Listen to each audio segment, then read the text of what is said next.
Yo! What's going on, guys? This is Grim Reaper bringing you another session of the One Punch Man podcast, covering chapter 138, Into the Abyss. Now, in the previous installment, we got some grandiose setup and some great accomplishments, especially in regards to Genos and Tatsumaki. But this chapter, oh boy, it was led by the strongest sword user in the whole series, bro. There's nobody else with a sword as strong as this boy right here that was leading this chapter, bro. And then we got a whole reveal of the true depiction, or what we can assume to be a true depiction. Maybe we can't even assume that, of a previously foreshadowed character. God. So without further ado, let's talk to the rest of these credible individuals. See what they thought about 138. It was nice. 40 pages, and it didn't feel like 40 pages to me because everything was action-packed. So I think I got through this chapter relatively fast. I don't know how long it took me. It was pretty quick for me. But as always, Murata, the art was looking crispy as a motherfucker. You had about, I want to say, shoot, it was like 7 crazy panels. It was probably even more than that. But yeah, like this chapter was pretty good. It was pretty good. And then the thing at the end that's going to cause a lot of that's going to spearhead a lot of theories and whatnot. So that should be interesting. I'll talk about a chapter in a sec, Grimm, but I just had a thought because you mentioned the greatest sword feat in the series. Yeah. Well, feet, no, users, sword user. Okay. So let me ask you this, because it just came to me. Flashy's sword is now in Tatsumaki's big old. Oh attack. my God, bruh. Yeah. So technically, she's attacking him with a sword, right? She's attacking Sorochi with a sword. True. So is that now like the greatest sword feat in the series? Is she the strongest swordsman? Yeah. Stop. Beat your own logic. I thought we were talking about Drive Night. What? That's true. Many strong swordsmen showed up. Get out of here, bruh. We had Drive Knight. Genos is a strong swordsman now, and He's a clown, I think there was another swordsman. I can't remember who, but you know, Just a group of clowns, bruh. I think he used to be good, but then he lost to Black Sperm. So Niggas out here breaking their blades and they think they still good. Stop it, bro. What's up, Matt? this is an amazing chapter. This is like 10 out of 10. I mean, it's got everything that I've said. This it just makes everything. It's got everything that makes One Punch Man great. It's got great action. It's got like interesting world development. It's got Saitama. It's got like, I mean, the ending. I actually had to just take a moment. I had to sit down for a bit over it, just trying to process what was going on, because this is a giant being in the earth. Everyone, like almost everyone who mattered got a Mochai except for Pig God, which was a shame. But you know, he'll do something eventually. But yeah, I mean, it's a beautiful chapter. Everyone was great, and that's all you need to know. It's a great chapter. Yeah, action was great. Forms, techniques, art was fantastic as always. Good setup for dynamics that I hope we're going to get to see more of as the series goes on. You know, like the Genos power-ups with Drive Night, but then also just more S-Class cooperative combination techniques would be a cool thing to see going forward. Some funny bits, like the sword mentioned earlier. And then, yes, as what's being alluded to, that ending. The most confusing ending we've had in a long, long time. It is the chapter of dreams almost, isn't it? Yes, sir. Oh, yeah. this chapter, I really enjoyed it. You know, all the collaborative elements and stuff like that. Apart, the artwork was amazing. I love the fact actually that we got to see Atomic go in, as well as a renewed kind of hope version of Darkshine and Puri Puri. I'm a little bit disappointed with the whole Orochi Psychos thing. We'll get onto that later. I kind of wish it took a different turn, but I suppose this was kind of the way it was always going to go with the amount of story capacity I think Psychos has. But yeah, overall, especially the final few pages, I was like, yeah, this has been pretty sick. Alright guys, remember that if you want to hear more about the things we're going to talk about in this video and other topics, we've been following One Punch Man for quite a while. Check out the links in the description for all of our channels. We each cover One Punch Man as well as other content that you can follow along and immerse yourself in the anime community. If you want to talk about this topic personally with myself or the members, check out the Discord link that's also in the description and subscribe. Now to start us off, at the beginning of the chapter and at the end of the last chapter, there was a setup and a completion of the Drive Knight Genos combo attack. Now, later in the chapter, we do get a fusion, but I guess this is like the preliminary step of them working together. Two things here. The suspicions around Drive Knight. Let's talk about them. And also, was it disappointing, the result here? This like combo attack, or is it like as expected of Sairochi to be able to absorb it and then hit him back with it? Like, what are your thoughts on that?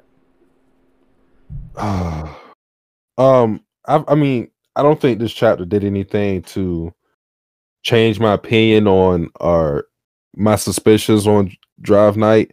It's pretty much the same. I still don't trust him. He didn't do anything in this chapter that made me distrust him more or distrust him less.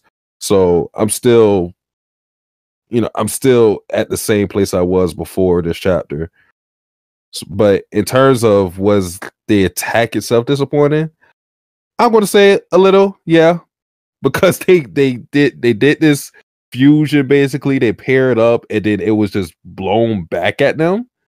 So it didn't really even matter all too much. I mean, it did stall for time, so I guess it did do something because it created the opening for Tank Top Master to throw the building and throw the rock to protect Tatsumaki. So I can't say it was completely useless, but yeah, they didn't get to pull off a big attack.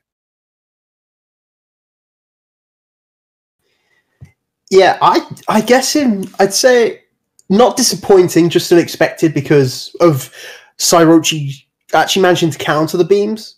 Because after the end of the last chapter, I was super like, this fight's got to be done now. Like, that's got to be it. And it makes sense that she could do it in a way, because obviously Orochi can adapt and it's biological, so it's not going to react in the same way if like it was just a regular jet that was getting blasted.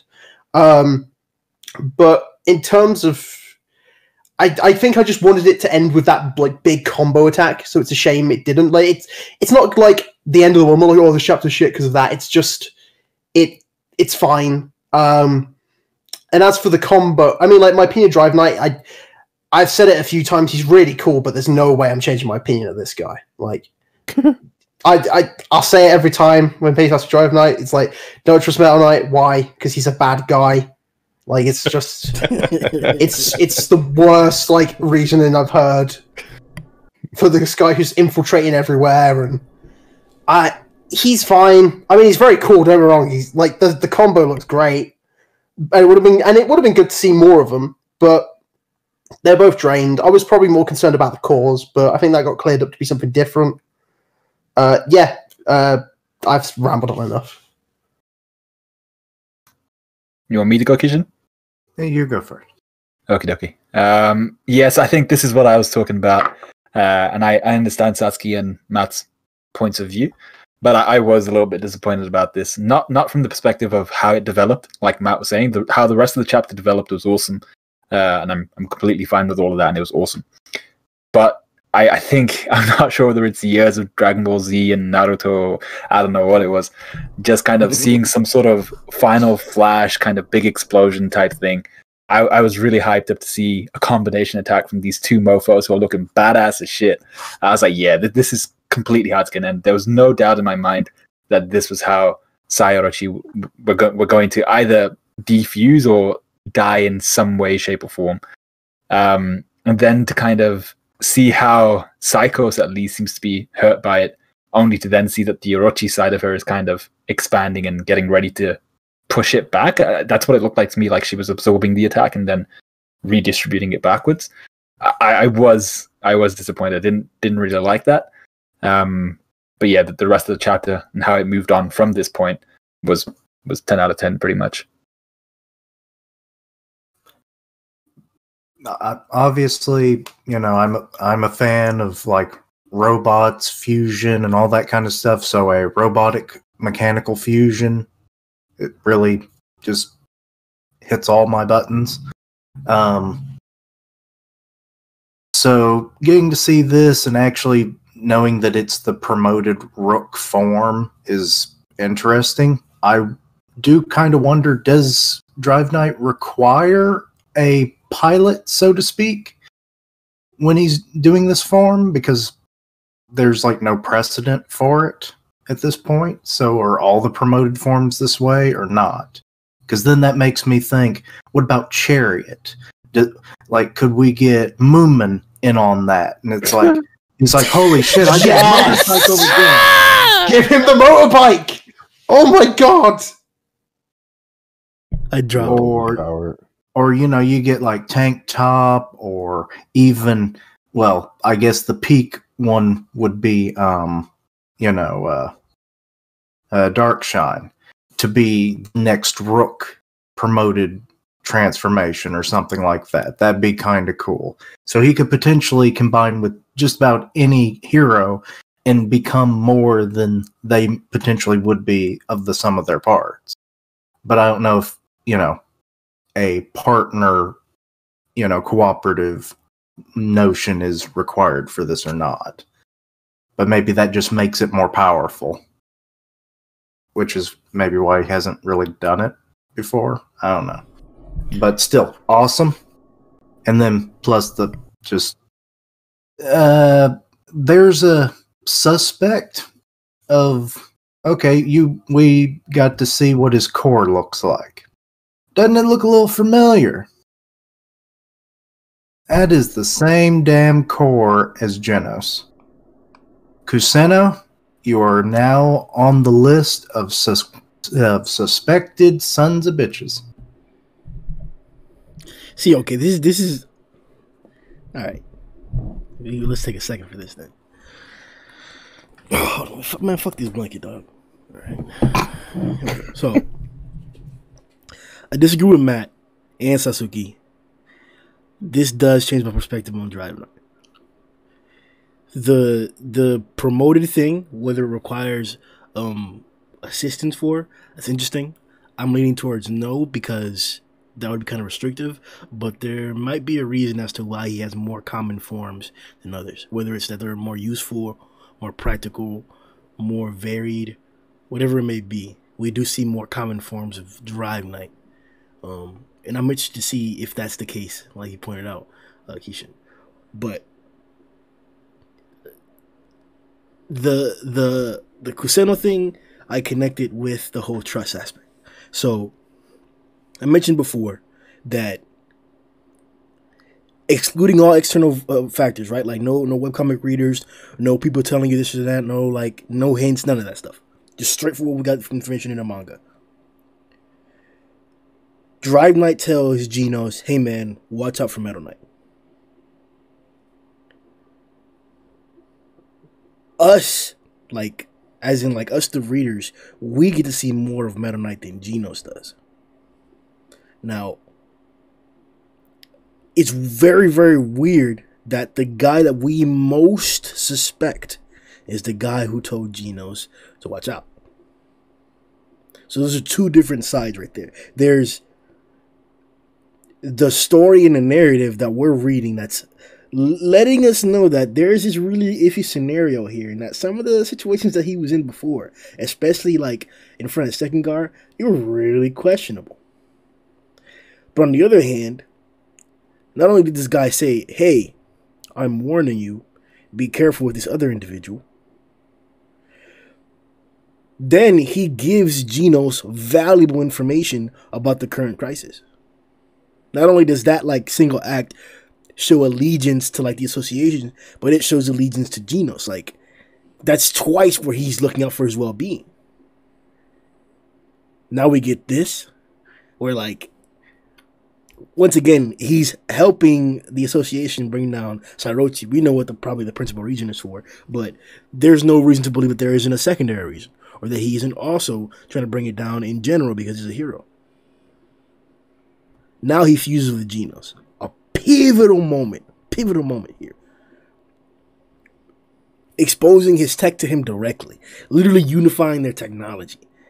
Like, if there was going to be a chance to analyze somebody, to look at their tech, to take stuff, it would be here and now. I do find it incredibly peculiar that Genos' tech happens to like be compatible with Drive Knight's tech. That is weird. That is reason to suspect Kuseno, but I don't think that's like, I don't think that points to anything in particular. We don't have enough information to say that that's really, really weird, or whether like it's somewhat like happened before, or if like it's conceivable. Like, I don't want to say that that's not evidence to claim against or claim for anything that anybody's thinking, but I believe that there's either more reason to accept Drive Knight in that viewpoint, but I also entertain the opposing viewpoint, especially in regards to the cubes and Blast, which we'll get to like later on, because the cube popped up again and it seems like it's doing something. But if this cube ends up being bad, which it was here and underneath the Monster Association, coincidentally, like, maybe there's a reason why Drive Knight's asking for Blast. He's the last guy who had one of these. We don't see him anymore. He's not helping the association, and he last had a box. Now Drive Knight's asking about this guy, the guy who is helping the association. I'm not saying that Drive Knight isn't after tech. I'm saying there are multiple individuals who we should have suspicions about. I agree with Kishin on that part. Not just who they're telling us. There are more people who reasonably, if this is a successful saying, or if like one is able to like implement this little mystery aspect successfully, I think that we as readers have the ability to question multiple characters and it be reasonable.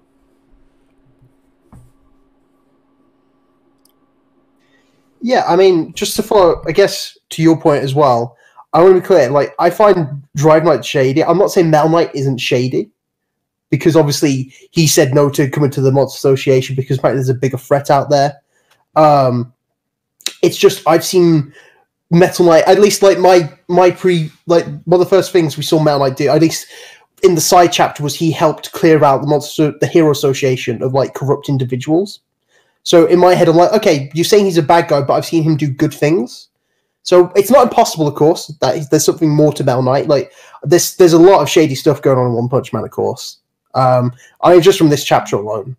But I just find Drive Knight's ambitions a bit more shady, especially because, like, it's only small, but I mean, like, later on, once Orochi's done, like, he just, like, nabs a bit of the Orochi flesh when no one's looking.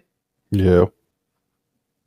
So it's not like he's not like, oh, I'm just going to take this, guys. He does that on his own. And also, like, it's like you said, analyzing technology. We know he likes to break down technology. There's no reason why he might not be analyzing Genos' technology.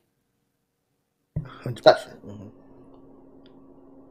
Yeah. I mean, especially if Genos came through with like the Blue Dragon mode, then who knows? I mean, especially if he gets like Orochi's. I don't know what he's going to do with Orochi stuff. That's in the future, but I just think the Hero Association is just a shady organization, really. So it'll be interesting to see how this plays out, especially now, mostly Child Emperor more than anything. Now that he's got that information from Phoenix Man about him, about the Hero Association. What do you mean? So wasn't that a thing in the Phoenix Man fight? where like he played a lot of he showed Child Emperor a load of stuff to do with the Hero Association. In the redraw? Yeah, in the redraw. The final redraw? Yeah. Yeah, I'm gonna go find it. Give me a second. Please, man. 'Cause I tried to burn it out of my mind. Oh. Yeah, I'm having a hard time remembering myself. Gave himself amnesia.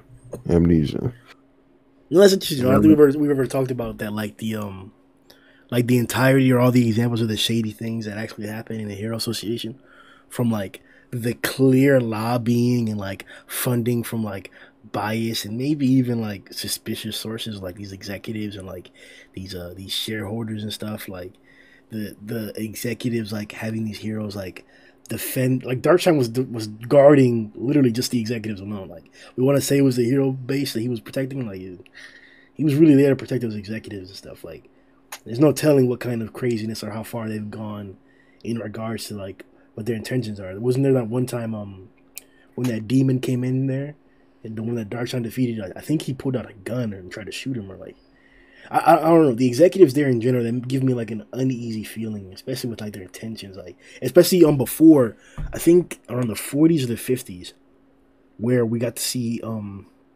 we got some insight into the meetings and how they like spoke about the heroes and like the lower class heroes. It was really disregarding, and they saw them more as pieces or pawns more than like actual humans. And then we get like the flash instances where he's doing these extrajudicial killings without like anybody knowing, or like even bringing these people to like to law or anything like that. Because a lot of people he was talking about, they didn't sound like monsters. They're sounding like organizations, like criminal organizations, and like that's fine, like okay, but like, is it really? Best do it by the book. yeah. Like, I don't know if it's really okay to cut off the heads of a bunch of cocaine he's a fucking ninja. It's kind of their thing that they do things illegal. Yeah, well, I mean, it's even like in the... did you guys read the police side chapter as well? Elaborate. A reminder, sir. So, Saitama gets arrested by the police because they think he looks suspicious. Basically, a monster attacks the police station Saitama's at, and the Hero Association and the police have some like tension between them. And ultimately, like, they call the Hero Association for help because they can't handle this monster. And McCoy, who's one of the executives, basically calls them back and goes, okay, we'll do this, but from now on, you leave the Hero Association alone completely. We're free to do whatever we want. Please don't get involved. Oh, yeah. It was a fairly humanoid monster. Mm-hmm. He, really bulked up and everything. And before the police officer could agree, Saitama stepped in, beat the monster, but then to top it off, to get more, like, appreciative for the police, he disguised himself as a police officer, threw the body outside where all the press were, and like all these other heroes waiting to fight it, as the Hero Association like sent them there to make them look good, and then just walked off without like revealing who he really was. Yeah, more of that does sound familiar. Yeah. One second. Yeah.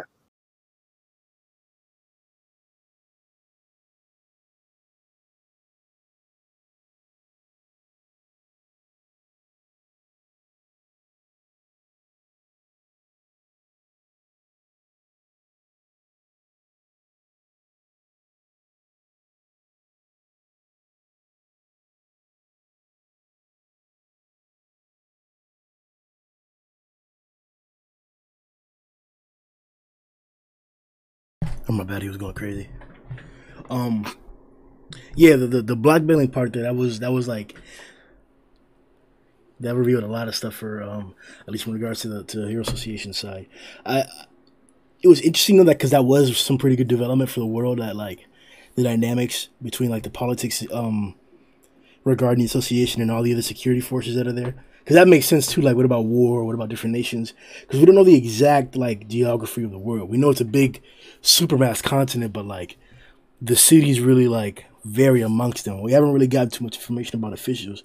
The most things we get is like the news and a mind mask and conscience and stuff. So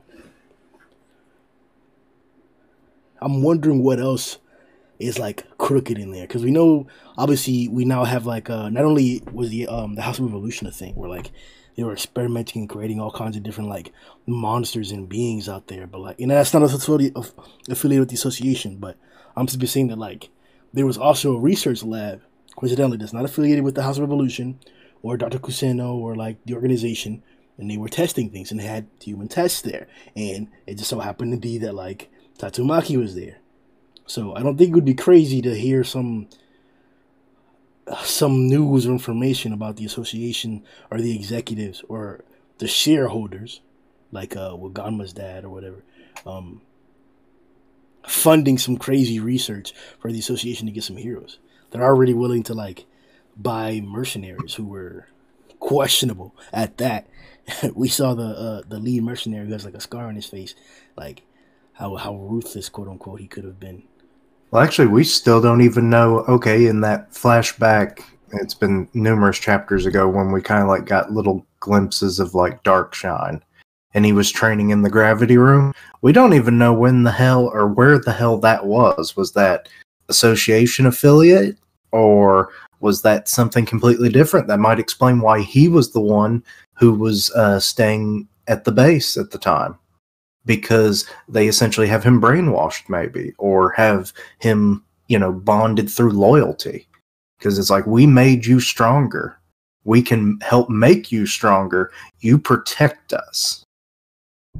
No, I think that's too speculative. I think we've gotten more than strong enough reasoning for why he's so loyal. It's his belief in justice. He even was preaching to Garo, like, oh, I got you this and that.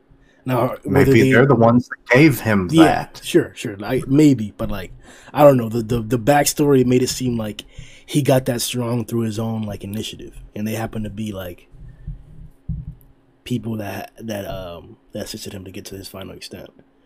Or wasn't even. I think that was a test. It wasn't even like a training center. It was like a test center.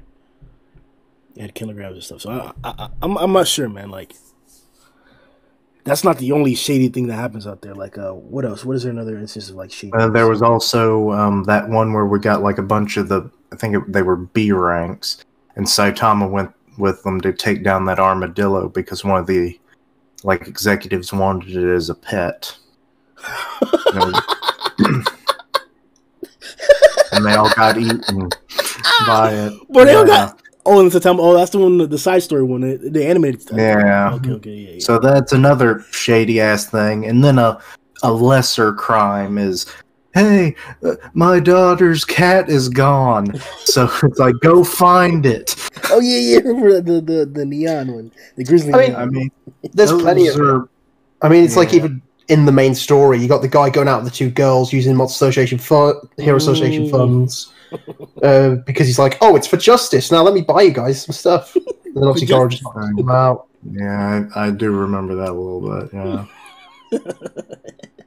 yeah. I mean, it's throughout the series, and it's only going to get worse, I imagine. Yeah, did you see what Matt posted, Grimm?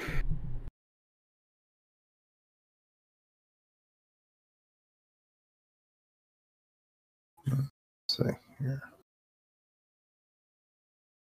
So for people listening, I just share the images of the redraws of the Phoenix Man fight where Phoenix Man shows Child Emperor in his mind all the things that like the association have done. And it's got, obviously it gets him to the point where he's nearly sick from realizing what they've been up to.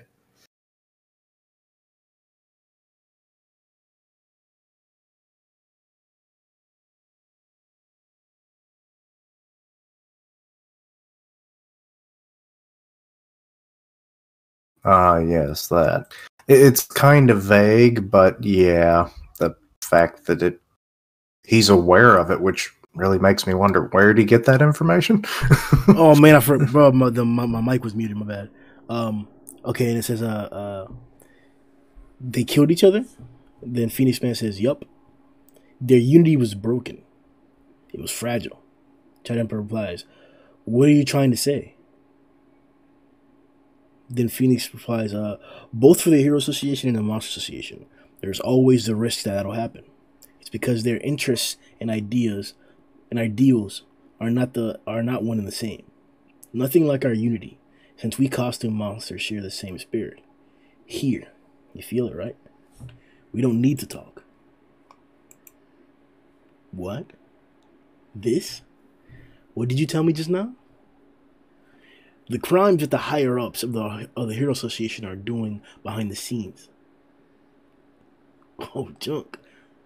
Was that shock a little too much for a kid? You'll find out soon enough if that sick stuff is true or not. You've been helping out a bunch of criminals without being aware of anything. Oh, I didn't remember that part right there. That's actually good persuasion. See, if he would have said that outside of the Phoenix Zone while the fight was going on in the original redraw, this would have been great development because this is actually effective. Instead of like the whole costume part, I still don't like. That seems stupid. Like, oh, we're running the same costume. Like, that's stupid. He's got a little bow tie. He's a little penguin when he's giving this amazing moment. It's incredible. Then he throws an iceberg at Brave Giant, and it's beautiful.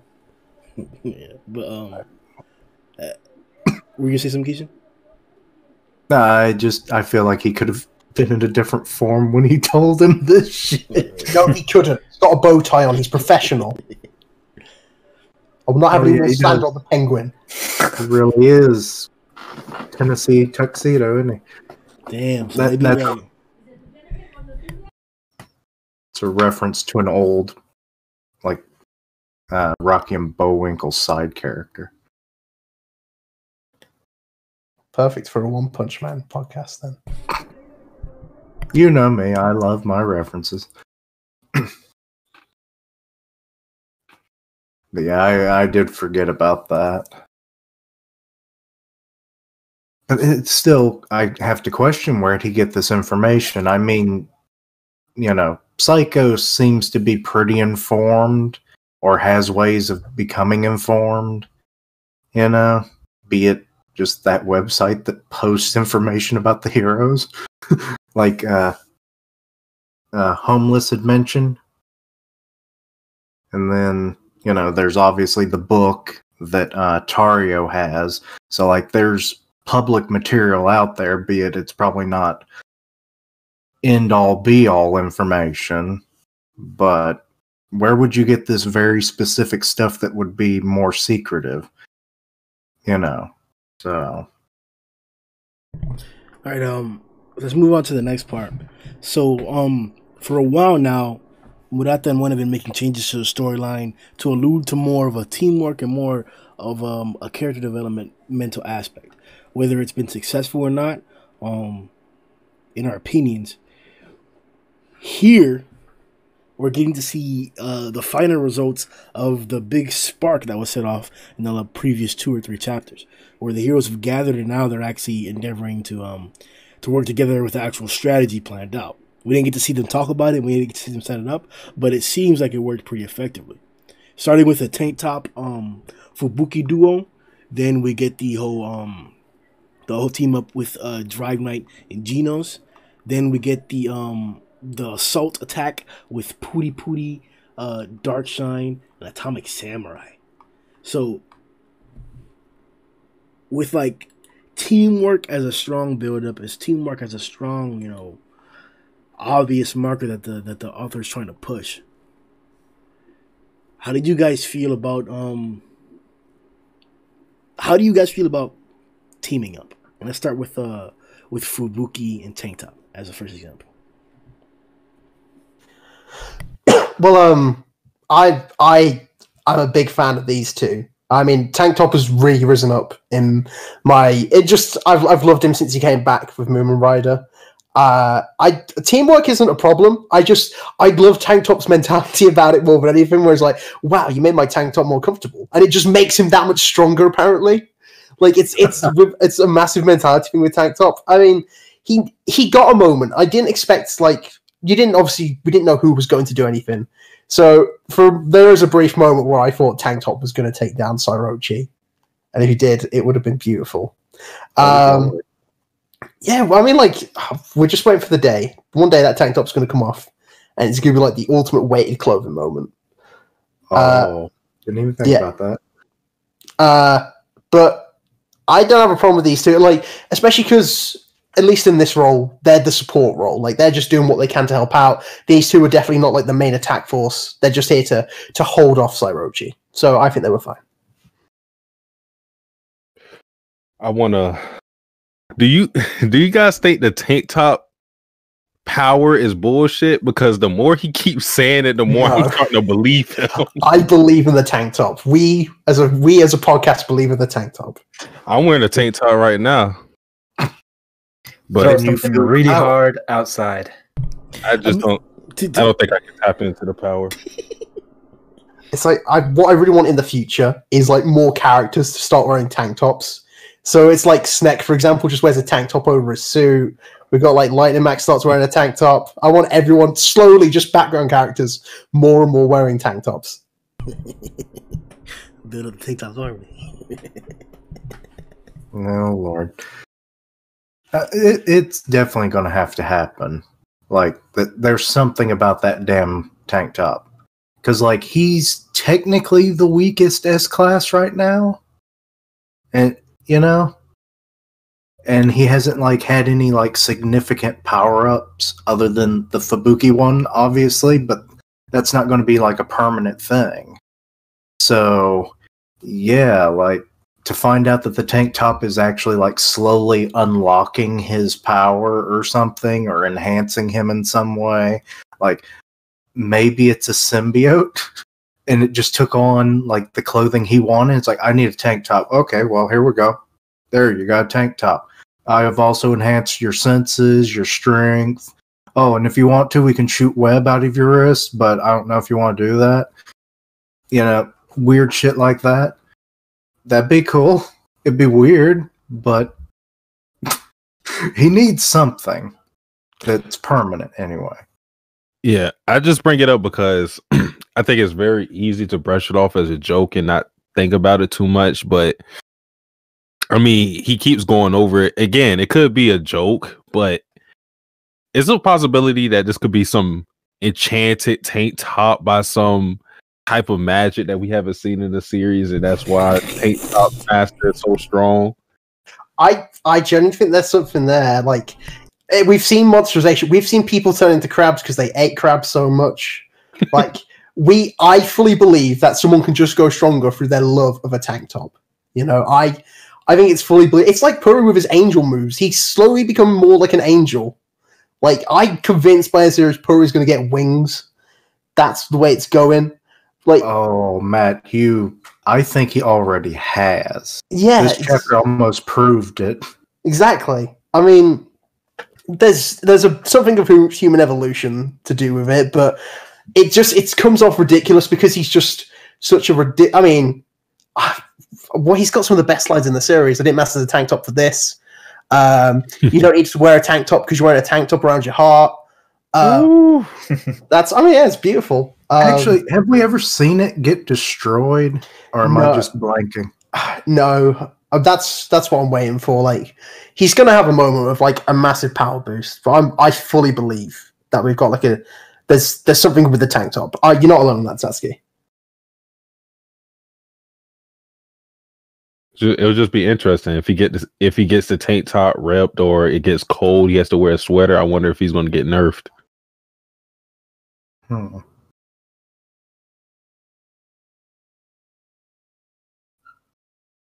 So no, I just wondered. Sorry, Kishin, were you saying something? I was just wondering, maybe he's got like one of you mentioned like maybe it's enchanted somehow.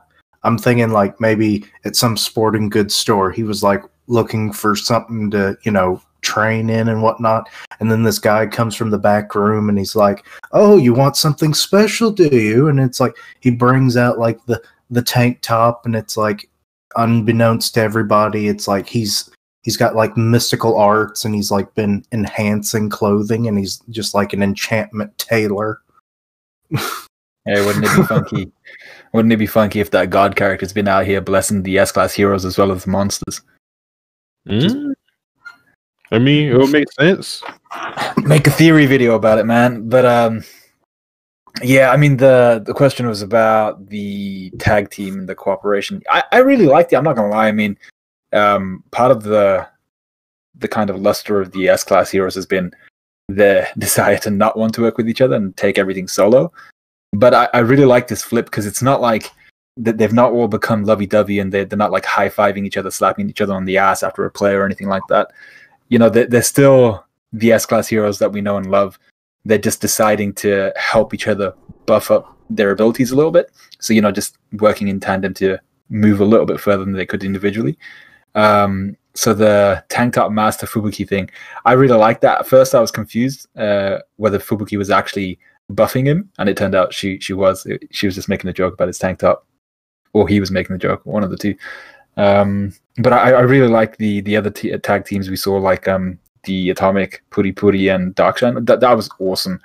Especially, I think the lead up to the Atomic Beeline Slash, was it?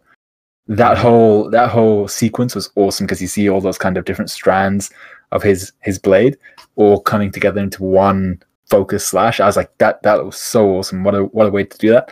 And it was just like, the design perspective was just cool. But then getting the Darkshine after the Puri Puri attack, when he just takes up that whole spread, I was like, damn, he just looks so cool.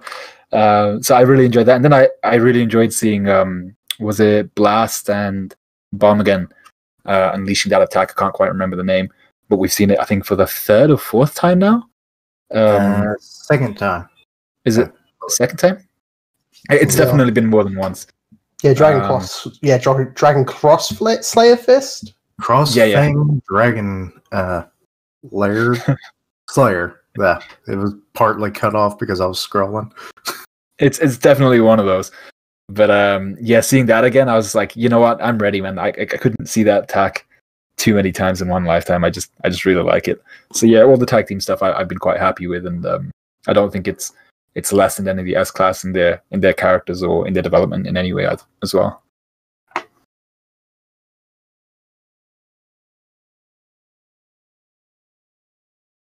I especially love the fact that, you know, you thought he was just throwing a building, and turns out it was a Trojan horse all along. Like, I was hoping that everyone was going to be in it, because I was like, oh shit, if there's someone in that fucking building. And then 3 of them were. And I was like, damn, could have had all of them. But whatever. I just think he didn't want to toss Pig God. Pig God tried to get in the building. He was like, oh shit, not you. He's like, you're exceeding the weight limit, buddy. So, Grimm, let me ask you this. Grimm, let me get my Blade Reaper. What was your opinion on the combination attack? What did you think of the characters in this attack? Were you a fan of any of them in particular? Well, I did like the whole tank top Fubuki situation. Like, I am on the side of having other characters join the tank top army, but I do, on a serious note, I do think that quote directly alludes to what the reality of the situation is. And I'm interested to see, like, what the real effects of tank top's powers, because obviously people are joining his army for a reason, and if it's not because it's magical tank top, then that's just something about the character, and that may be like one of the biggest forms of development that we're getting in the story, like original one development, not like forced Phoenix Man development like we're getting now. Like original, like this man inspires everybody. He makes everybody stronger. Like he's literally inducing self-confidence in every single individual who actually like buys into what he's talking about, and they literally feel the perception of power, whether it's their own power, whether it's tank top, whatever it is. They're getting stronger in regards to what tank top is pushing them towards. So I'm interested to see how that develops in the story, how that grows, how that flourishes. Like, are we gonna see like Glasses join the tank top army? Like, is it just gonna be Moomin? Like, is Glasses gonna get to that high level because of tank top? Does tank top has the potential to push somebody to like the level of Atomic Samurai and Bang have with their disciples? Like, tank top is in the teacher sensei race. He may have as great as claim as like all the other guys as well, because to me Bang's greatest claim is just that he has Goro. All the rest of his disciples are like subpar, and they haven't really took on to pushing his style to the next level. And with Atomic Samurai, while his 3 disciples are very, very powerful, they're not the strongest in the verse. They haven't reached Goro's potential. So they're more on lines of like following his teachings, and they haven't really broken out in growth. But with tank top, you don't know. You just don't know, bro. Like it's real development. Like Moomin Rider is 100% like getting more involved in the story. Like I would not be surprised if Moomin Rider actually becomes like a powerhouse, like in regards when he fights using power because of tank top. And let's see what happens. As regards to the whole teamwork thing, I don't like it. I think Sundowns put it best that their luster was their unwillingness to work together. That stubbornness that like put their pride and their capabilities above everything else. Because I still believe, and in this actual arc, we get to see them fighting individually. And whether they like lost or not, or like didn't finish their fights, he took it on individually. I don't see the next effort having them work together. If it does, then that would technically be them yielding that like they can't win alone. Whether that's the case or not, in reality, it's just in my viewpoint, that's what it would mean to me. So I honestly don't want that. I appreciate combo attacks though more than almost like anything. Like I'm a Taizai reader too, bro. Like Taizai was known for having spectacular name combos, like Gil Thunder and Hauser's Thunder Castle, or the Seven Deadly Sins combo, whatever. There's a bunch of different combos that were amazing and tied that they were highlights of the story. So to have this was badass, but I think it was unsatisfactory. Atomic Samurai coming up, bro. Atomic Samurai set the whole thing, bitch. The whole thing, bitch. And I'll give the props to Darkshine too, bro. Darkshine brought the hype. In terms of the scale of hype, Darkshine brought it, bro. I'm not gonna like clown Pooty and say that like his was a drop off in the hype because it was fine. He just matched it, but like I didn't like that the effect once again, and this is like once out of like 100,000 panels. But once again, I think that Murata has failed to truly show like the destructiveness of Darkshine. Maybe it's just this character. Maybe it's just how they're depicting it. But like, all we really saw was just him like, blow the snot out of Orochi, and that's it. Like, come on, bro. Like it looked like just kind of punting him off. Yeah. Like that was it. Like really, just some blood popped out of him. Like his mouth was like spat open. Like I was expecting from the interest that he got, bro, the huge silhouette in the back, the big body, and then the super alloy missile, bro. I was not expecting just that. Like just an implosion from. I was expecting like the clouds to clear, like some Goketsu type shit. We've seen lesser attacks have bigger scale. Like even when Shiryu threw up the Chose bomb, like that cleared out the clouds. You're telling me that Darkshine kicking Orochi from that high up like that with this attack wouldn't clear out the clouds too? Like it honestly, to be honest with you guys, I'm looking at things in a bigger picture. It actually helps me downplay Darkshine. Like it really that downplays Darkshine. The beeline was badass. Seeing Orochi spit up blood like that was satisfactory. Like if the combo was different, like if it was like some fusion attack to where like they all did an attack and it happened to coalesce at the same time, or like their combo happened to knock Orochi to a different place or a different position in the sky or towards the ground, and then Never Hero came in, like if the combo was like set up differently, it'd be fine. But like to me, the best part was the entrance of it, where like Tank Top throws the building. Fem! Oh shit, a whole building coming at me. Nah, fuck that. Chop the building's top off. Come out here with that atomic slash. Oh, you got a beam? Cut that bitch in half. And we still come up with that beeline. Cut that nigga in half too. Now Orochi got hit. Pooty then that's when it falls off. Pooty comes in and just punches. Like, nah, I think Pooty should have like pulled some like Rock Lee type shit, grabbed his ass, and then done some like the Flying Lotus, start spiraling downward, and then like once they pick up big fast speed, you see Pooty jump off and you see the Dark Angel wings. The pretend angel wings, he's flying, but he's really falling. And then Darkseid comes in there with that fucking like with a super bazooka or a dual bazooka or even the missile from the bottom. It just hits him right back up. So you got Orochi flying straight up towards the ear. And then that's when you get Orochi flying towards Tatsumaki's big ass spear as she had previously lifted up, and you hit him like that. That would be bad to where like this combo is just them punching Orochi. Like I'll say it like that. I think this combo is unsatisfactory. But I love it. It's their first attempt. You gotta give it to them for a first attempt. It's not too bad. I also like, I'm gonna just sitting there just complaining, but like, this is the podcast, so you'll be honest about it. I also didn't like how Murata or how Genos and Drive Knight's fusion was minimized. Like, maybe a bigger emphasis should have been put on like what Genos and Driver's role was, like holding him off, or holding her off, or bringing her focus away, or whatever it was. But it just seemed like it just clashed blades, and like he just stood there, and that was it. So I don't know, man. Like it's like 88% greatness, but the parts that are lacking, they're more like improvements instead of negative parts. Like they don't bring it down. It still was an amazing moment and a badass moment, an iconic moment for teamwork. But I just feel like they could have improved some of the parts that they've done, besides the Sairochi cheeks. Those are nice.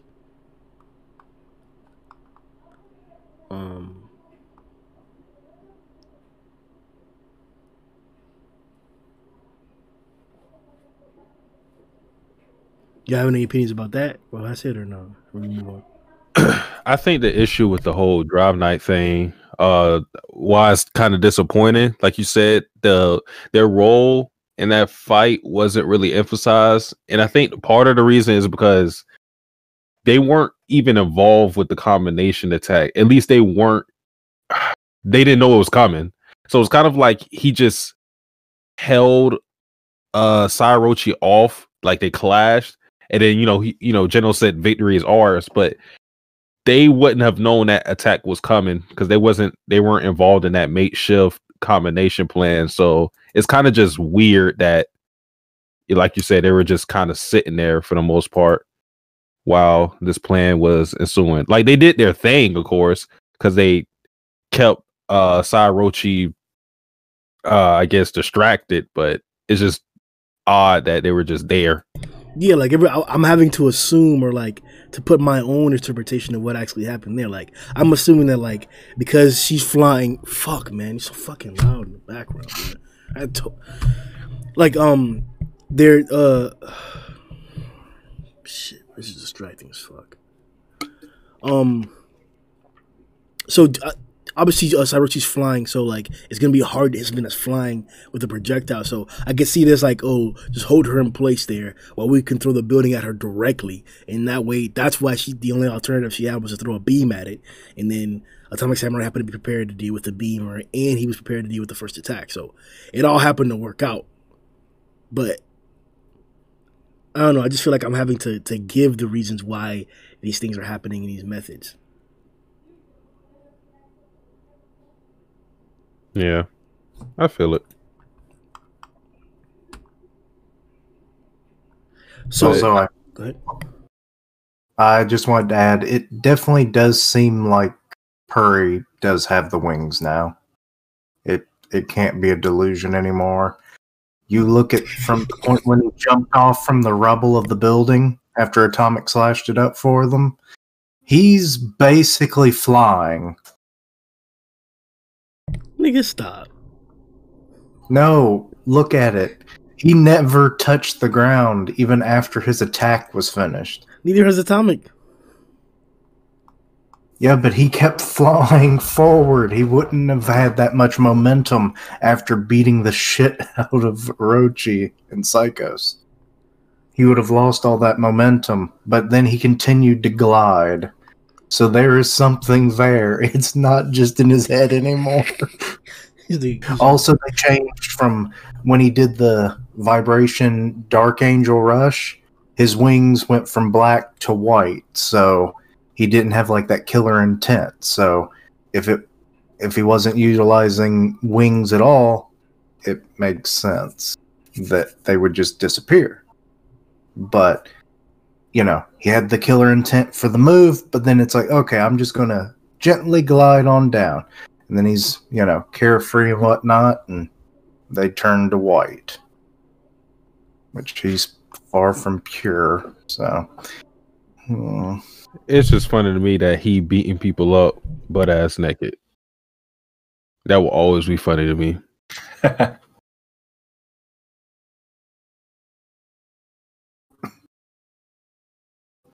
Would have been the same thing for Zombie Man if he was involved.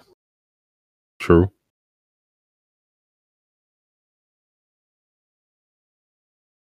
I actually kind of wonder, is there going to be like a second wave of attacks? Because we've got Pig God, Zombie Man, Amai, Child Emperor's there.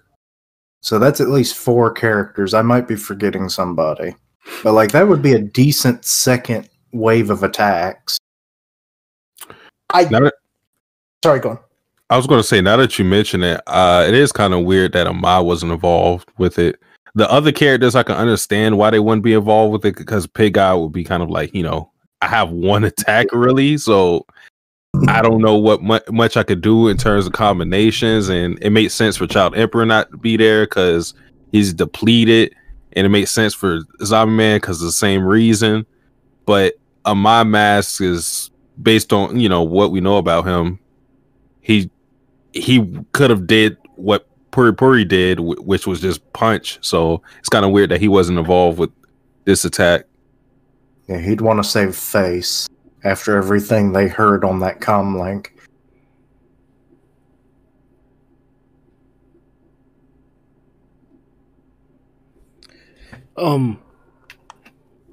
So after the Bang and Bomb came in, I know we just mentioned like Amai didn't actually get in the combo, neither did Gums. Gums. Not Gums, but bad Big God. I was like, if he was involved, it'd be like, oh, we got a traitor in the association.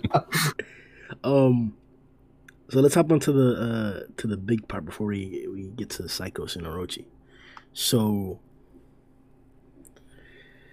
we get another moon inflection in the back of Tatsumaki, which is interesting.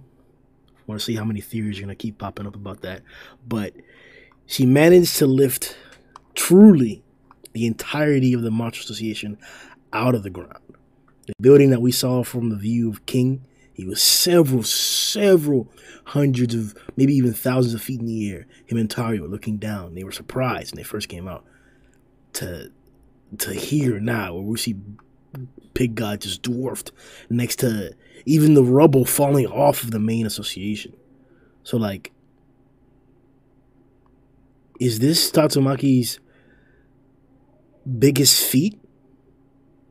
Having the spear up, lighting it up, preparing to hit Orochi with it? Like, what do you guys feel about this? What context does it have? And, like, is it better than anything she's done before? Like, what are you thinking? Well, I'm trying to think of previously. What did we think was Tatsumaki's biggest feat before this? I'm thinking it's when she lifted up the coastline. No, would it be when she twisted the country? When she twisted the city round? Yeah. That too. Yeah, probably. I think. Yeah, the twisting maybe more than the coastline. Mm-hmm. Well, she's changed the landscape of the country now, so I mean, that's a pretty big feat. I haven't really given it any thought, but I think just there's different like factors of it, like just the lifting of it, the twisting of it, and then turning it into a weapon is pretty impressive. It is shooting it back down to earth. And then I think what makes it more impressive though is that Tatsumaki is doing this while she's already been in the heat of the battle where she's been worn down. I think that's what makes it even more impressive, because we've seen her at a point where it seemed like she was almost out of gas because Fubuki's reaction and the fact that Genos had to save her, but she's still able to pull this off. So I think, I'm not sure if it's her biggest feat, but I think considering the conditions, it has a case for being.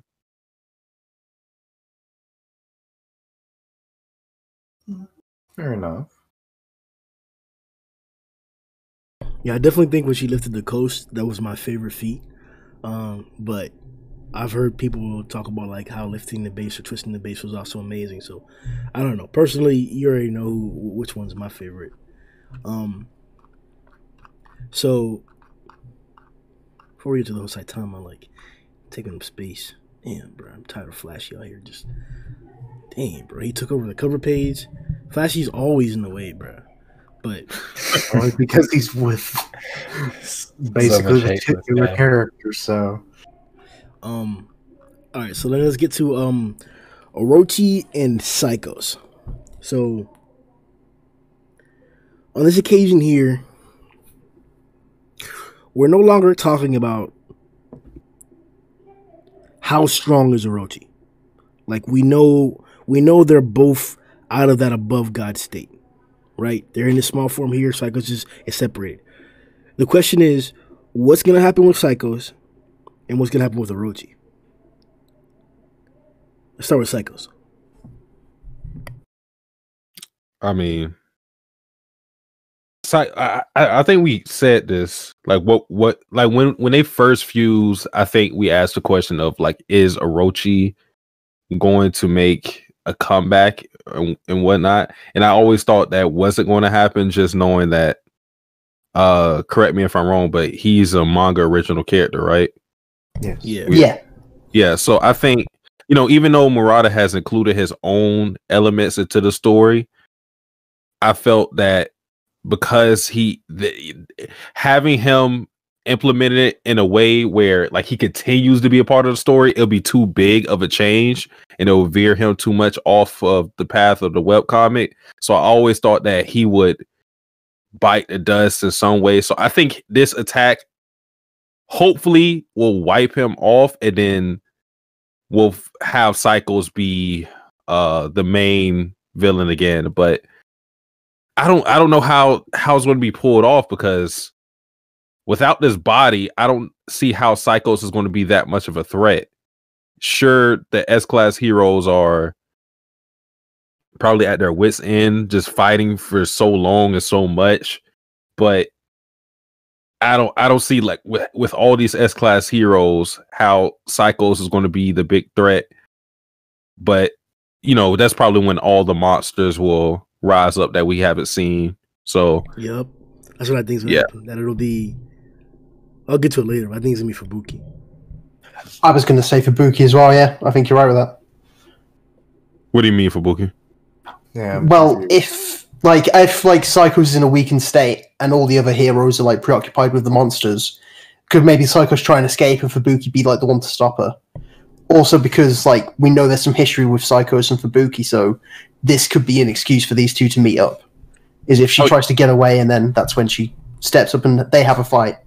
Not only do I agree with that, but I want to add to it, because I think that we have evidence to say that, like, well, let me add to it first by saying that I think it'll be in regards to Tatsumaki that Fubuki gets involved. And I think we have evidence to say that it's possible because of the whole Giro manipulation. How she was controlling an entire, like, puppet being from far away, and they had capabilities. So my idea is that after this next exertion here from Tatsumaki, she just said, "Don't underestimate me."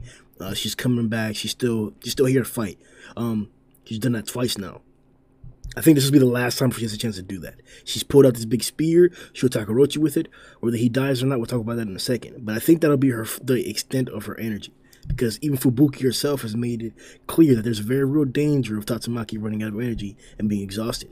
And like I said a second ago, we've seen this is the second example of her pushing herself past a believed limit or a perceived limit, where she says, "I'm not done yet," or she yells, "Ah." If she's out of commission immediately after this, and all the other monsters come out, and then it's the rest of the hero's job to dispatch the rest of the remaining monsters, I don't think it's crazy for us to have the hidden Psychos, who nobody as far as we know has seen her escape from the original body right now, to have her attack the slumped down, exhausted Tatsumaki. And if that happens to be the case, I think the only person who will be capable of defending her will be Fubuki. Not only because she probably has the ability to sense Psychos, but she probably has the ability to sense incoming danger for Tatsumaki. Maybe that's an exaggeration, but I think along the lines of Matt, that Fubuki will be involved with Psychos, the hiding Psychos, after this. Yeah, they have to.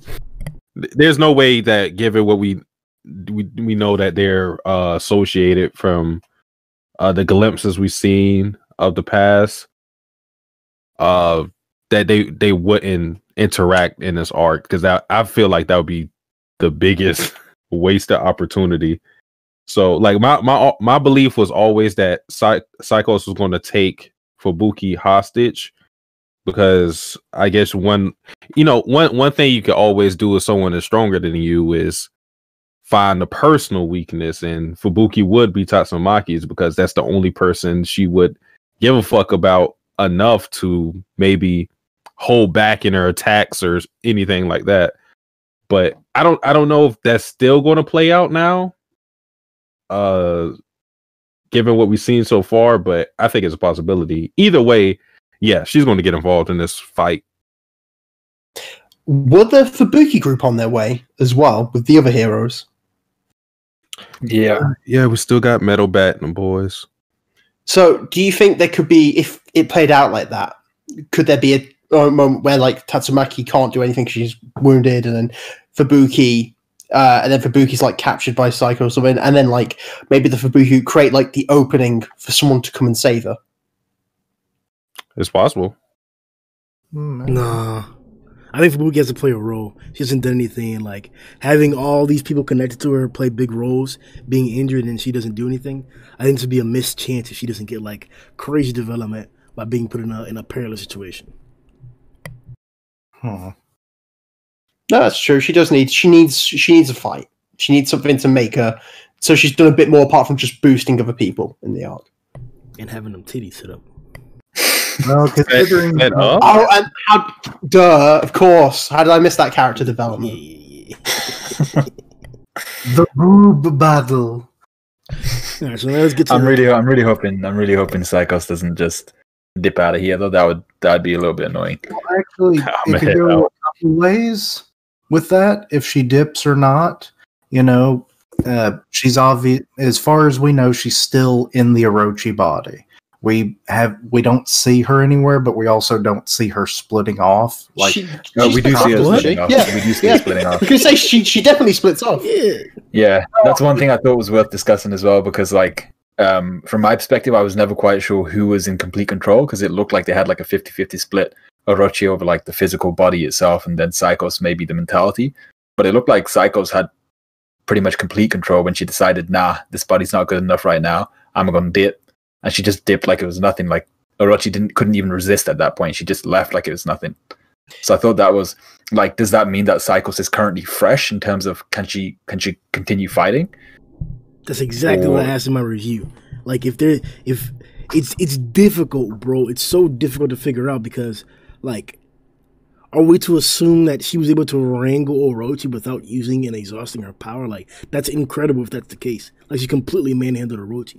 And it just, that to me, it still bugs me that, like, we saw them struggling and she won. So you telling me that, like, she can win that struggle and then she's not exhausted after that? She's perfectly fine. All the damage that we seen him take, she's perfectly fine. Like, she was screaming in a bunch of the panels where she was getting hit, not only in this combo but another attack as well. She was also screaming. It wasn't just Orochi. Like, yeah. And one of the things that kind of confused me a little bit about this was right after the fusion, we got to see that kind of grotesque kind of face split thing where it was like half of Orochi's face, half of Psychos' face. And I thought, damn, like they've properly organically fused, like they're one and the same now. But in this, we see Psychos with her original body just like up and root herself out of Orochi himself, as if their bodies had never quite melded. She was kind of just chilling within his body, almost like how Genos was chilling within Drive Knight's Bishop. Was that the form? Yeah, I think it was Bishop. Or was it Rook? Rook. Yeah. And I was like, was she just kind of piloting him then, or did she make a conscious decision to kind of defuse? Was there, like, I'm not sure how this has happened, but the ease with which she decided, yeah, time to like abandon ship. I'm not too sure about what that means for Psychos herself in terms of has she evolved now? Has she reached another level due to that fusion? Or now that she's dropped Orochi, is she back to her normal Psychos power level where she was getting clapped easily by Tatsumaki? Oh, yeah. I forgot about that battle. I think it's probably the latter. So she's taken damage. Like, I mean, just even like looking through this chapter, I was looking at, as you were saying, Sundown, there are like multiple powers when Puri Lance is hit and when Darkshire Lance is hit, she's coughing up blood along with Orochi. So it's not like she's just doing it on. It's not like Orochi's just taking the damage on her own and she's like a mech pilot. But I think more for storytelling, if she emerges and she's like stronger than she's ever been before, and we've got like other S-class heroes who are injured, and Tatsumaki can't do anything, and Saitama's underground, and I don't know where that would go for the story if no one could really match her at that point, unless it was just she literally used it as an opportunity to get away. But at that point, there's no reason for her to get away if she's clearly stronger than the rest of them. But I would probably assume it's the latter. I think when she comes out of this form, she's going to be tired, she's going to be weaker, and like she's like the fusion with Orochi is probably going to have really drained her. Yeah, that would make the most sense to me as well. And then that's when Fubuki notices that she wasn't caught up in the attack, and she's like, "Bitch, you get over here." Yeah, see, that's something I was surprised about. That's something I was surprised about as well, because you see two kind of like grandmasters, Blast and Bomb, running up on this Orochi blob, and none of them really recognizes the fact that what might be a completely naked woman. Actually, I think she still got just ejected out of that. Yeah, just decided, I'm gonna just bops out of here, and none of them notice. I mean, like, yeah, their focus might have been elsewhere, considering they're about to unleash like their super special awesome move, but I think seeing a naked woman just fly out of a blob would draw some attention, Yeah. So now on to the better of the two questions, the one that I personally appreciate more so. What's gonna happen with Orochi? Satsuki mentioned earlier that before the fusion or during the fusion, we had speculated on, and we had been harping about, at least me, that we wanted Orochi to continue, and we wanted to stay in here. And though there may be some sentiments saying that because he's not an original character, that his end may be less essential or more expedient than others, I do think that it's reasonable to give him. I think that he has. We should be able to give him the reasonable doubt of whether he's going to continue. He's the only character so far that we've seen that like just comes back from a Saitama punch like that. Outside of Boros, there's not very many monsters that are doing that, and he came back in a form that like with the fusion of the Lest was pretty powerful, and he took an awful lot of damage, regardless if he was fused or not. He took an awful lot of damage from Tatsumaki. Now with this combo attack, he also has taken some more damage. So Matt led the way last time. So did Greek from the Discord. Is Orochi gonna die? Yes and no. In terms of what I think right now, I think Orochi is going to die here, as in like this form of Orochi. However, Drive Knight does now have a portion of Orochi's flesh. Yep. And from what I've seen, like with Orochi, you have to kill all of him, or he's coming back at some point. So I don't think Orochi's going to do much more in the arc itself, but I think if there's a bit of him there, there's a chance Orochi in some capacity could come back in the future. Because as you said, like they built him up quite a bit, and if it's like it'd be like comparing if Orochi didn't show up again after this, it'd be kind of like if Orochi was a filler character. Like he just shows up for that one arc and then we never hear about him again or never see him again. So it would be interesting, especially if they did bring him back, and that is, or I would guess, the most likely way to bring him back in the future.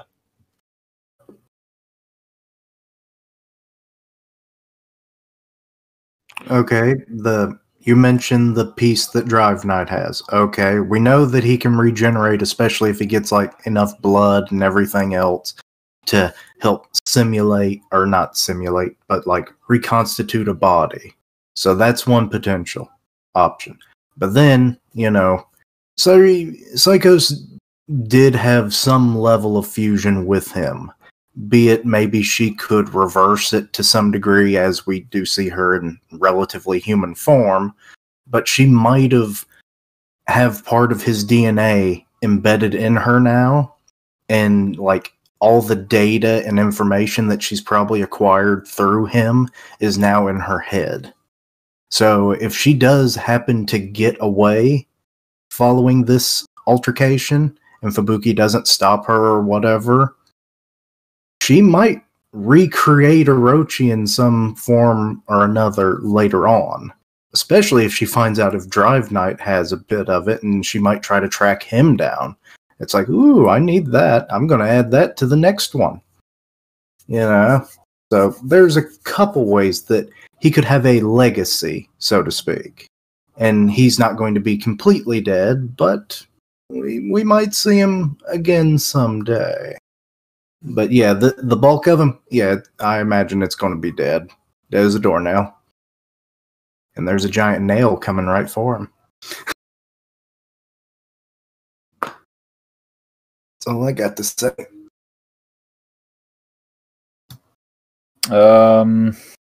Yeah, I think. Well, first of all, I think Tatsumaki's attack on him is overkill. I mean, she's pretty much lit this thing. It looks like it's glowing with heat, even though it's green. So I'm not quite sure what that means in terms of a heat indicator. But she's got that giant spear of green light about to impale this guy, and I was like, he's just like a 2x2 blob at the moment. She could probably just squish him in a cube of telekinesis, but apparently that's not the way she wants to do this. So yeah, whether he'll survive, I think he's gonna die from Tatsumaki's attack. But like Matt was saying, we've still got the actual flesh sample that Drive Knight has, and I'm pretty sure during the dogfight, didn't Sayorochi throw back some like monster cells that Drive Knight himself didn't actually shoot down? They just kind of flew back. Oh yeah, those like little pods that she had to connect with her telekinesis. Yeah. And I think later on we see them shooting lasers at the backs of Drive Knight and Genos. But in that initial dogfight, she just throws them back and nothing happens to them. They're just flung into that little tunnel. Sciencing, nice. But yeah, so there might be a possibility of regen through that. But all these cells, whether they're from Drive Knight or that tunnel, they all require, I think, large amounts of blood to get Orochi back to the state that he was in when he met Saitama. But then the other thing I was thinking was, it would be pretty badass if our boy Garo chanced upon kind of like a remnant cell or heart of Orochi and decided to munch that down as kind of like further progression into his monsterification. The downside of that is he'd eventually just plateau. Unless he's actually break that effect. Yeah, but we're not too sure with Garo, because I think he's eaten the, like, not particularly cells, but he's eaten monster flesh before, and I'm not sure if that works the same. I guess we haven't really. Have we seen an actual monster, eat one of the Orochi cells, or has it only just been humans? I'm not sure. I think just humans, because it doesn't affect monsters after point. Like, as I think, well, it's what I was supposed to have with Bakuzan. If you have too many, it basically destroys you. That's what I was gonna say, yeah. So there's no point in eating the one, because it would do nothing to you. Yeah, and we're not sure what would happen from a perspective of someone who's already undergoing monsterification, like God, what it would do to someone like him, because I think we got it from the perspective of Goketsu. Was it that said that? And he was like a prime martial artist in human form that decided he wanted more power, and he would have plateaued because he went from human to straight monster, whereas Garo's going from like monster-human hybrid, probably closer to the monster side. Yeah, you're right. It's natural monsterification is better than monster cells, definitely. Yeah. No, I just wasn't sure if he could, like, if he had already become a monster and then layered that on top, even though he plateaus, he potentially would still get some form of a boost. But, alrighty. I forgot that little line about it's kind of pointless for a monster to eat them.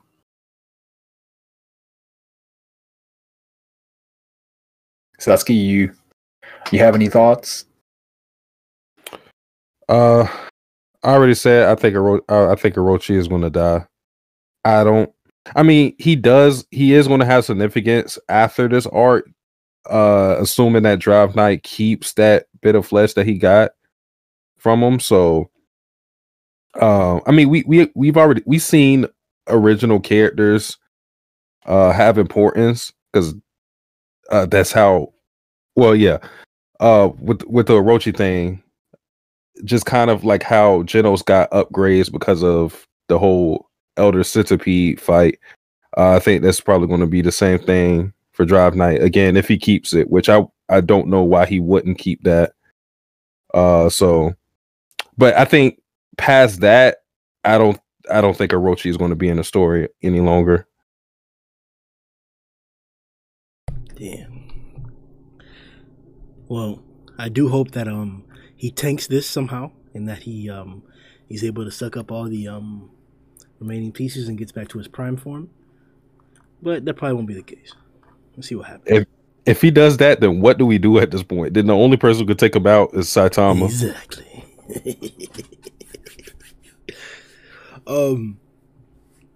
So the final portion that we'll talk about for 138 is probably one of the most important parts. It alludes to the entirety of the rest of the story. So, 3 guys walk into a bar. Saitama flashes Ouch.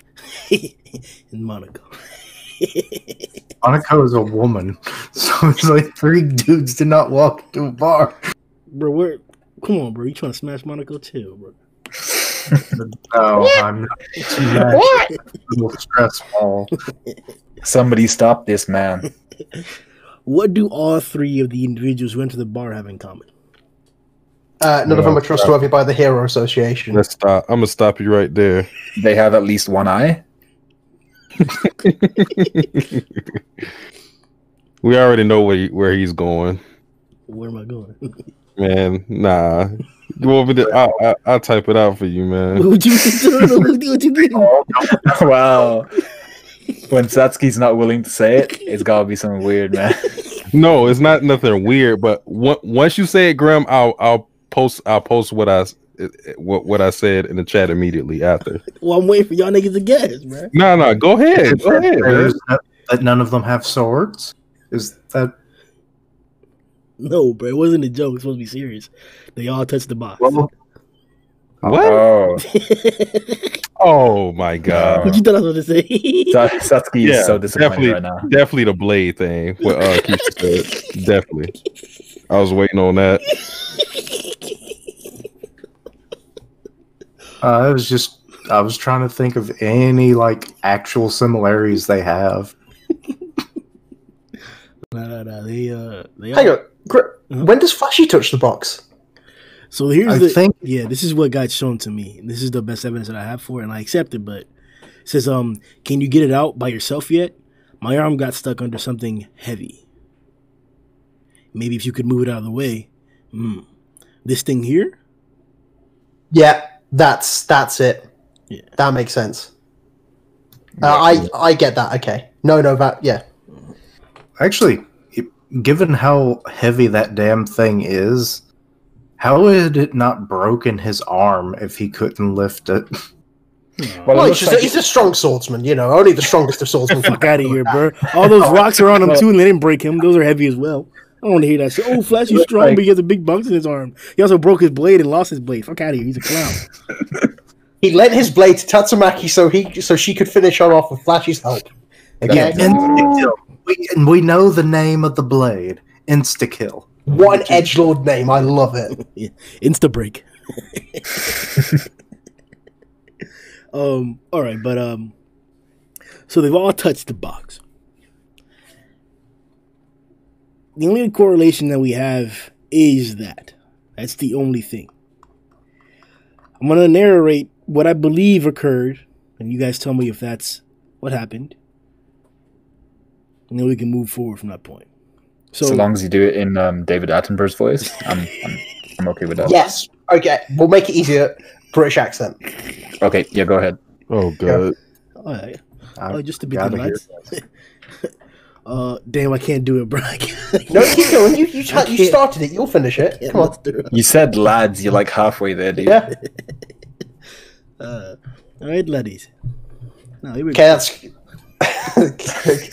No, that's fine. Scottish. It's not Scotland, bro. It's right there, bro. Y'all niggas Scottish too, bro. I don't want to hear it, bro. I said it's fine. Keep going. Now look at here, man. No, that's Australian. Damn, That's no, I'm not Australian. doing it. I'm not doing it, bro. Colonial Grimm, huh? Oh shit. I might do that. I gotta write it first. I can't go off the top. I'd be like, oh, governor.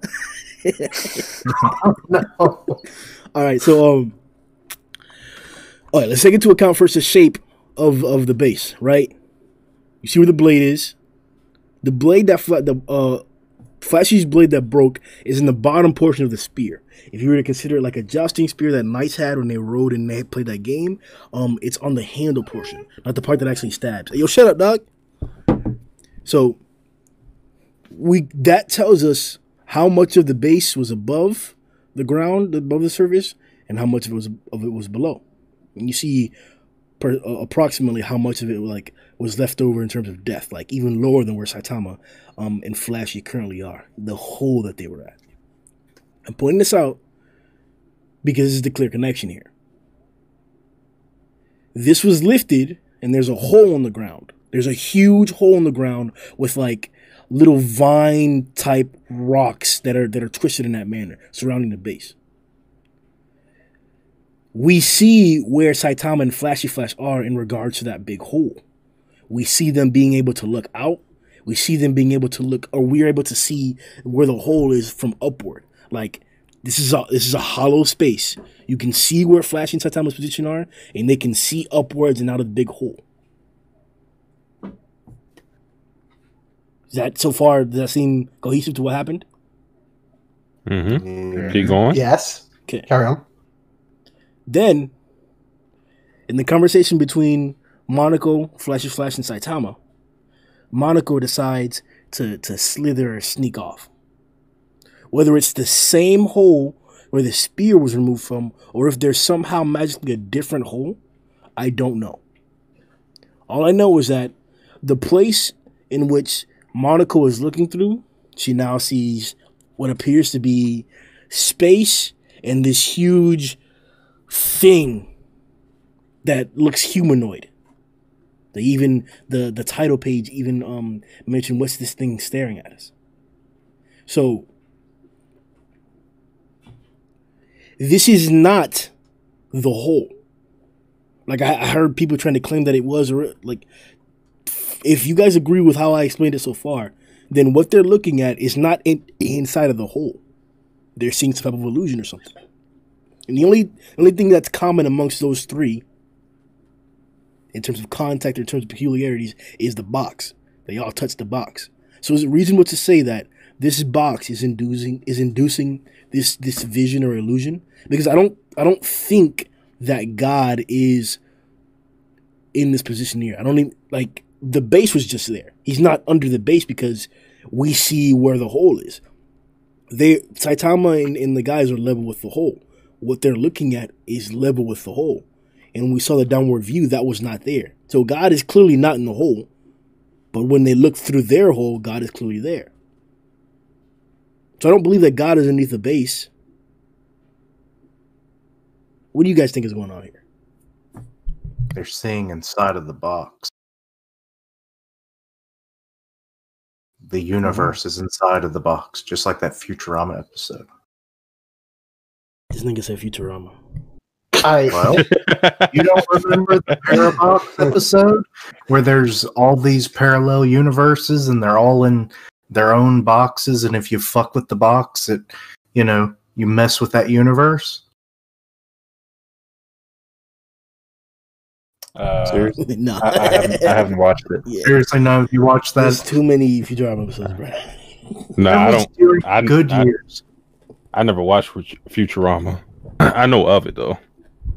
Well, I'll share the episode later. But going off of what you said, Grimm, I think I understand how you arrived to that conclusion. I'm not sure, because like when we get that top view, like all we see is blackness. Like I don't know if we got to see too deep into it to tell like whether or not that what we think is God wasn't actually there, because like I said, it's all black, and so is so is God apparently. So like I no, like I said, I get what you're saying, because like they all touch the box. No, but I think we see where Saitama is. That's like the other part that like if you're on the page where the hole is, then like where the little sound marks are on the right longest panel, I think right above that there's a little hole crack. That's where I think Saitama is. So it's like towards the top of the hole. That's what I'm saying. That like even on the spear where Flash's blade broke, it was towards the top of the hole. And if you look at the spear where from the bottom to the top, the part that's like where the handle is, if you think about it like adjusting thing, like that starts to curve upwards or outwards. Like if I can outline it here with, if you're looking at my mouse, like here's where it starts to curve outward like that, as if it was like a guard. I gotta look at this chord again. Okay, I see what you're saying. Yeah. Like that's coming outward right there, right?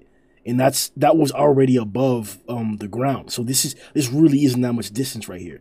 And I have proof of that right here. This right there. It looks like a no homo. The rim of your dick. He knew exactly what to say. The rim of your dick right there. That's what the shaft, and then all the comparisons this guy could have made in the world. He thought, you know what? Let's go for the phallic option. I mean, you started with the lance comparison, Grimm, and it was fine. You could have just kept going with that. It's okay. Straight to the point, man. And everybody's a British joster. So yeah, that's what I'm saying. That like there are multiple panels where we see where the rim or the edge, the ridge is, and it's already above ground when she starts moving it, and the blade is a certain distance on the actual like base. So that to me that like almost confirms like where the hole of Saitama and Flashy is, like right here. Like that's probably where it's at right there. That probably is the appropriate distance from the top of the hole. And if that's the case, then it doesn't really matter if God, or it doesn't really matter if like God is. What am I saying like that? Like we're seeing him like eye level with the hole that they're looking through. So like either God's under the ground, not in the hole, like on the other side, or he's just not, I don't know, bro. Like they're looking at something like I don't know, but I think they're level. They should have been looking outside. And even if that wasn't the case, like there's stars, dude. Like that's where I want to go. I think what works better in your favor with that idea is the fact that the area that God appears to be in doesn't look like it's underground. It looks like a different dimension almost. It looks like they're in space. I mean, even just clearly, like, there should be light obviously coming down from where the hole's open. The only source of light in that whole room is either the space illuminating or where the hole is itself, that Saitama's flashing and Oculette staring at. Yeah. So I don't know. Like, you could be right about that. You could be right about it. I can't rule it out. My only question about that is, I think you've got a lot. I think it's a good idea, Grimm. Is just every time, like we've seen hints of God or whatever it is, it's always been this link to despair. Like people have been at their lowest when they've met God. Like when Homer Semper was about to kill himself, that's when God showed up. You know, all the Mott Association plans were falling apart in front of Psychos and Orochi. That's when God shows up. So if it's a link to despair, either what in that area has that much despair that has caused God to show up, especially to these three? Or what about the cube is linked to despair that makes you see God? Well, I'm going to leave the link to despair to you. I'm not going to imply that, like, he only shows up for that reason. I think the Psychos and Orochi fusion, like, I guess you could call it despair. Sure. I'm not sure. That's the part that's the actual theory, right? Like, if this cube does actually have something to do with the reveal of God, then that means that every other person affiliated or implied with or associated with this cube is also now a big target of suspicion, right? Why is Drive Knight asking about Blast? Blast, why do you have that box? Why does that box look like some Drive Knight tech? Why is God showing up when this box is here? Now, you're right. We've seen God outside of this box. Like, when the box is not around. I agree. It's fine. I can't tell you what the true affiliation between the box and God really is. All I can tell you is that this doesn't look like underground, like what Satsuki agreed to. I don't think there's a second hole in the little, like, place that they were at underneath the rubble. And the base that got removed there, I don't think, like, you would see the other side of the hole or upwards. I don't think you would be seeing space. So I think the only logical conclusion is that either, like you're saying, God is voluntarily affecting them out, like, regardless of the box. He's coming to show them this, which would be weird. Or this box is like, I'll say it, a portal to God. It could be. I mean, this is part of the thing now. We just don't have any clue. Like, we can speculate all we want, of course, but there's no, like, I have not heard, like, a legit theory as to what's going on, just because there's so little we know about this. I think it's. That's the other. Like, I didn't want to say it, but that's the other conclusion that I have. Like, I think the reason why Blast is gone is because of this box, and this box may have something to do with God. So that's obviously true, because if this is a portal to God, like, could Blast must know about God as well. Yep. And also, even just the fact of, what was I going to say? I mean, even, like, something that's interesting as well is just the position that God's in. Like, it's not like it's not like he stood up ready, like, interact, like, he's in, like, the fetal position, like Darkshine was. Like, it's like he's not ready to do whatever he's got to do yet. I don't know. To me, that's more. Go ahead. Yeah, I feel like what Matt was saying. Hey, Hey, here. Steve-O. What's good? Clown. Oh man, I literally just woke up, bro. I told you, man. Steve-O wasn't on Twitter all day, man. Bro, I've been going to sleep at like 8 a.m. for the past 3 weeks. A.M. For real, bro? Yes. You been beating that long, bro? Ever since the top 30 stream, bro. Dang, bro. Oh, Messed up my sleep schedule. We might have to do another one to put you back to sleep. Yeah. What? Okay. All right. That sounded very. I don't know, man. Are you saying something now? Yeah, but Sorry. no worries. The position that whatever this character is, we're assuming it's God. I mean, do we have any evidence that it's God at the moment? Nah. other than its very ethereal-like body that kind of looks like the one that, bestowed homeless power. Yeah, There could be more than one. Who's to say that a god-level threat is just one entity? The only thing linking it is, like, the space design, because when Sairochi met that being too, that was to do with space, just like this is here as well. Yeah. Like, which people have been saying that this might have been what she saw. Yeah. And they tried to link up that maybe she saw its ass or Yeah, so, He got cheeks like that? yeah, so, Yeah, she just saw one Like side the of the sun. but really it looked more solid what she saw opposed to this where we can see right through it. Hey, So he's I'm been not doing sure. his glute work, man. So I'm not necessarily assured that they're the same being. But What port y'all on? We are on which page is it? Pretty much the last The page. last page, yeah. Damn. Yeah, but I feel like this might be one of those situations, and this might be like a completely wrong interpretation of this, because Blast is missing, and we have this character that looks like it's. Matt was kind of right. I feel he was right when he was saying this character, this thing, doesn't look like it's in a position of ready to aggress or anything like that. It looks like it's kind of sealed, and I feel like that would kind of fit in with the idea of where the hell is Blast if he's somehow serving alongside this box, or maybe as a function to seal this box or whatever's inside it, then that would explain his absence and his constant nothingness to the story. He hasn't added anything to the story until that box came along. So he was serving as some sort of seal or some sort of counteracting against whatever can bring this thing into the real world. I wouldn't be annoyed with that idea. That would kind of suit against other mangas that I read. I think something in like Nanatsu no Taizai serves as something similar to that. Oh, come on. The argument of whether this is another hole or not, the only argument I'd have for that, and it's not a really good one, is the fact that Monoko decides, yeah, I'm going to use this particular hole to try and escape, even though they all looked outside it when Tatsumaki released her joust.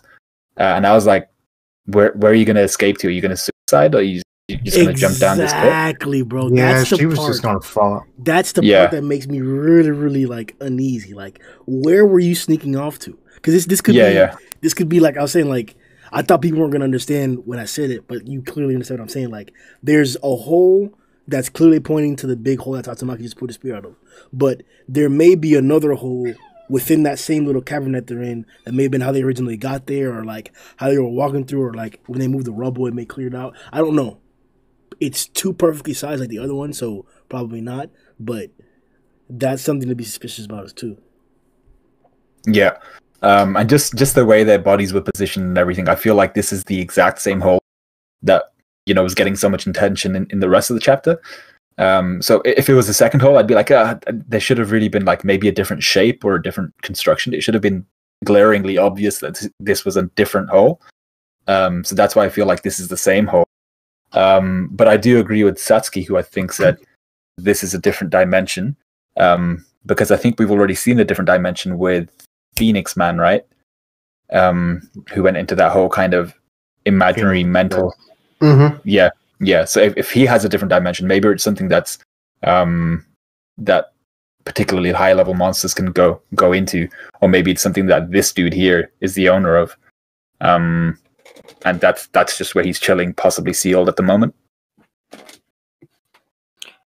Yeah, I think also just for narrative reasons, if this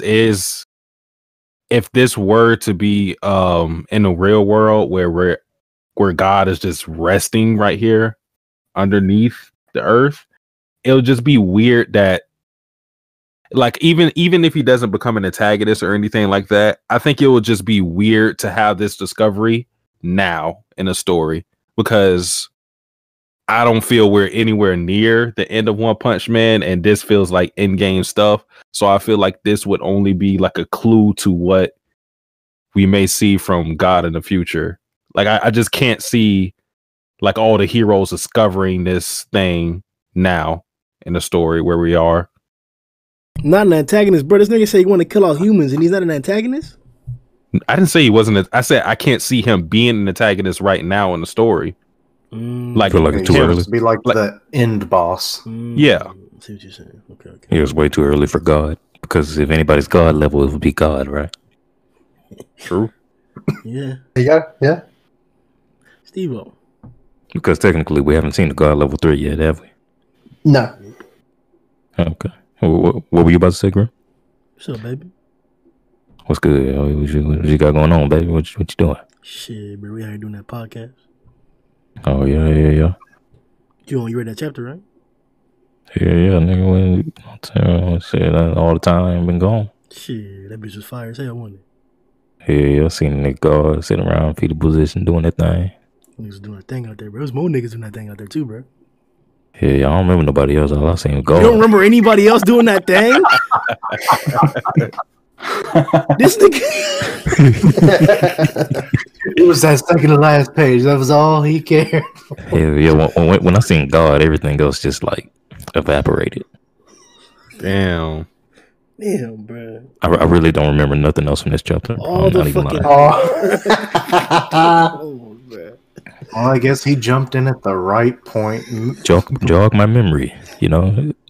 I mean, Sairochi pulled out this Kamehameha cannon that was like dwarfing the Earth Cutter. It was about to cut the moon in half, bit like the whole moon was about to get cut in half. And then she was twerking, bro, for real, bro. Like, she was boosted, bro. Like, you could see the rays from the sun were getting sucked out because she was sucking up all that energy, bro. She had so much energy in that blast, bro. And then my God, she was about to erase Tank Top and Fubuki. It was Tank Top's all right, Fubuki, but she was about to erase Fubuki. That was unacceptable. So Atomic Samurai came through. And he cut the thing in half. Bro, he cut a moon cutter in half, bro. Like, the attack Oh my Orochi God. used to cut the moon, bro. He cut Oh, he that bitch in bodying half. Zoro. Nigga! He bodying Zoro. Loro! What? Loro! Zoro. That's- Who that, dude? Who that, bro? You mean Hawk Me? That's really out there, man. You better watch out Oh with yeah, that yeah, title, yeah, man. yeah. World's strongest swordsman for real. Yeah, you already know, bro. The real nigga in town. But yeah, that was pretty much what that happened. Like, it was just 40 pages of Atomic Samurai preparing to cut the moon cutter in Fubuki's breast, sitting upright and at attention. My God. At attention, this guy. Attending to what, good sir? Not for real though, Steve. You ain't really like skip through the chapter. Hey, Bro? what's up? You skip through the chapter.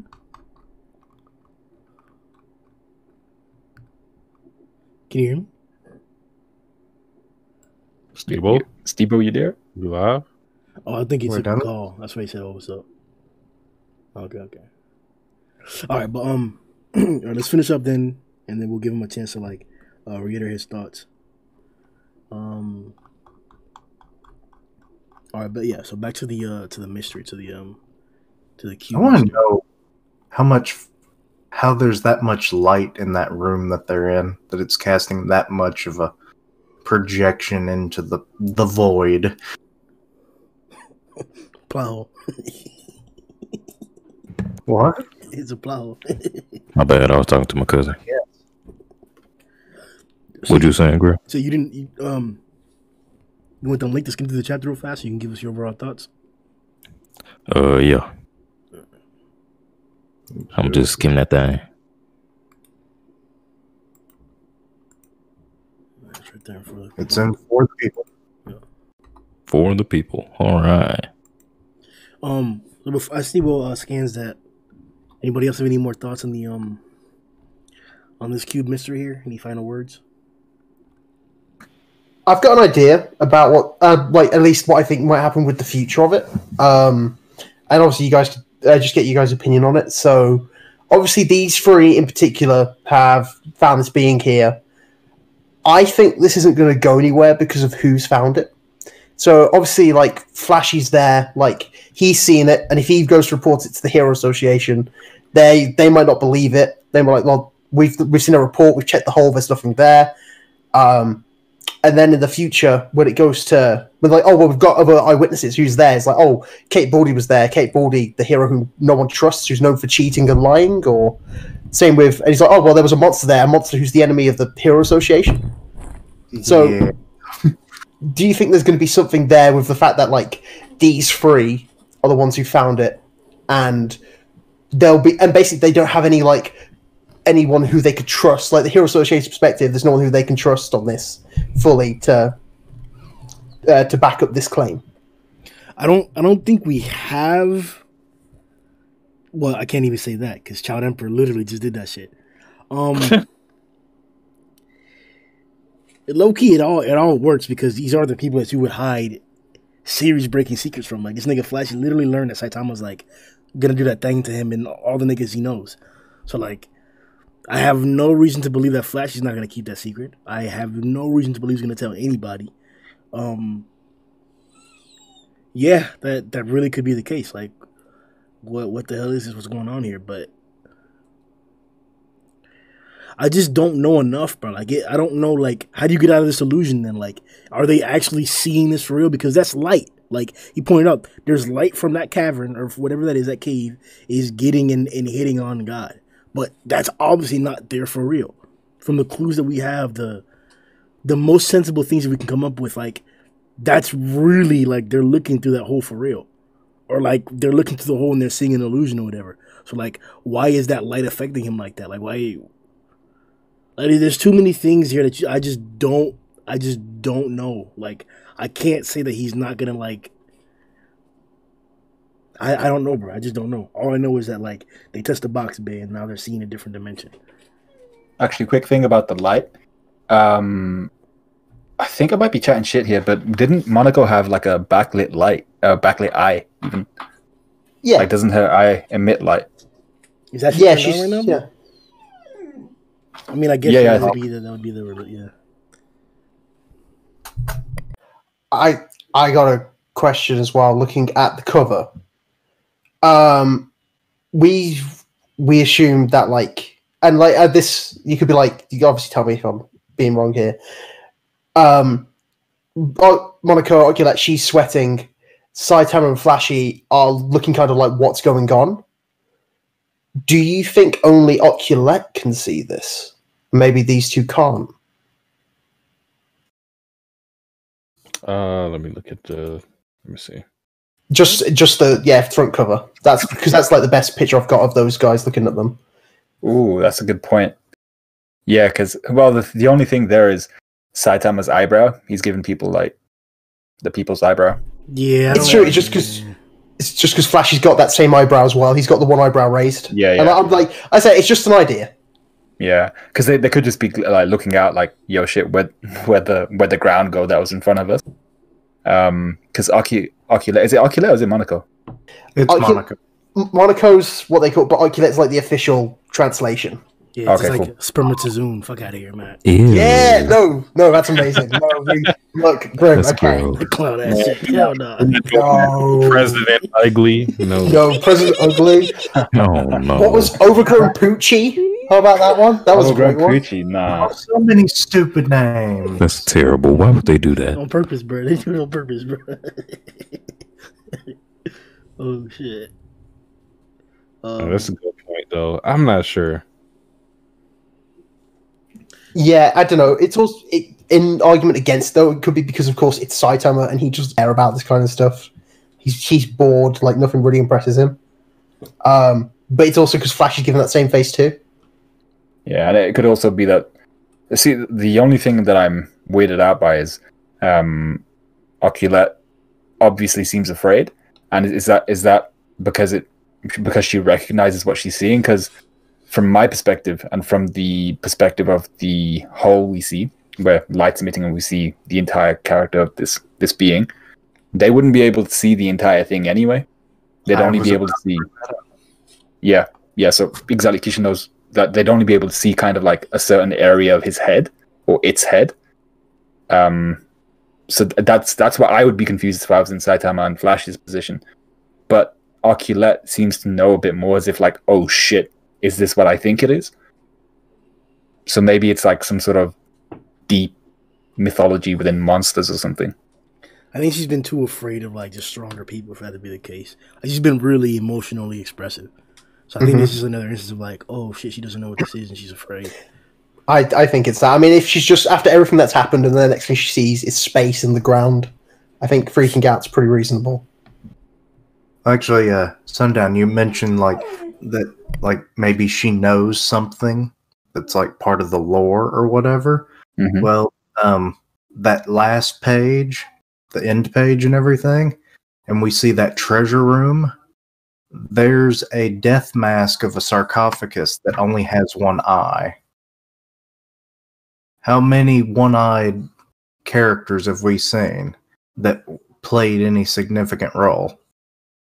Monaco, and then Boros. Boros. It's Boris's grave. I could spot No, this shit. but depending on whatever this box is, maybe it's like some ancient technology that sealed this particular being. And, you know, that's Isn't there why are gods? well, like I said, it would be kind of pointless if there's only one god level threat. Like, because you think about all the mythologies of the world, there's like a tier list of how powerful any individual of a pantheon is. So, like, we're probably going to see weaker gods before we see like the ultimate god. I just want to make this because you're saying it like that, but I want to like give the opposing viewpoint that like not only do we not know if this character is God or not, we have dubbed him God, and it was the perspective of literally deranged individuals who coined him God. Not even Sairochi coined him God. So like, I don't think it's like we're at the point where we can say that like we should expect the entire pantheon to show up to be God level threats. We don't even know if God is going to be a God level threat. it would make sense, but we literally saw somebody kick his time up to the moon, and one is saying that, oh no, he a dragon, bitch. So like, I don't know. Like I said, we've had this conversation before. I think we did it on the One Punch Man podcast clips. Make sure you guys check out the channel, subscribe to it. Where I think somebody, I forgot, I think it was either you, Matt, or Satsuki, were saying that like we don't even know what it takes to reach God level yet. Like there's zero things alluding to that. Nothing. There's nothing alluding to that. Until Sairochi yourself gets a declaration, we're not going to know if this is going to be considered a God level threat. So I don't have any faith in saying that like we're going to see a God level threat. I don't. It's not that it's wrong. I've been wrong 100,000 times. I don't know. Speaking. Oh, I'm sorry. You done? Go ahead, baby girl. All right. Speaking of Sairochi, it almost seems as if she has no areola, which is very concerning because in the giant meaty titty form, her areola was relatively the size of a pepperoni. And it was very puffy, as if she's been giving birth. But now, now that you see that her clothes are in shreds and they're tattered, what happened? Bro, that's too much, bro. Wait, how long you been? I'm giving my analysis. Oh, if you include the time from when I originally read the chapter, it's probably been a total of 5 minutes. But. Yeah, titties. Her clothes being in the state that they're in, being all tattered and in shreds and whatnot. It's like the threads are barely covering her nipples, which is concerning because you would think you would see her areolas in this situation, but you don't. So it's like, what was that? Just like how she would like her areolas to look when it was in that big manifestation form? Because she is a being of psychokinetic energy, so maybe that's what it is. Maybe she was projecting that. I guess that's a way to take it. I can't believe. I respect the Steve-O. The astute observation. I feel like this is a nice conversation topic. What are you guys' thoughts? What do you think? I mean,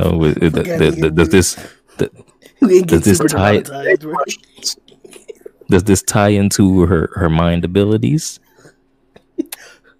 at all? Loki, yes. Yeah. Oh shit! We just pointed out that I think even back then we pointed out that she was like in a little like cube or like diamond form when she first transformed. She wasn't even like that big. She didn't grow to be that big, and then we just see her like split off from the main Orochi corpse. Like she was 100% projecting that. She probably from the argument that Sundown was bringing out earlier about like what was she really doing? Like did she really overwhelm Orochi like with force? Like was it just psychic powers? Like is she gonna be fresh after this? Is she gonna be exhausted? Is she really overwhelm Orochi and then she's gonna be fine afterwards? Like if that's the case, then of course she molded Orochi into that form. Like she may have even molded Orochi into the bottom form too. The top form was 100% created and projected by her. Okay, all right. Well, I guess that pretty much answers my question. If she has other, different instances of projection where something isn't actually what it appears to be in a physical state. So yeah, I guess maybe she's seen somebody. Maybe her and Tatsumaki used to share the same shower.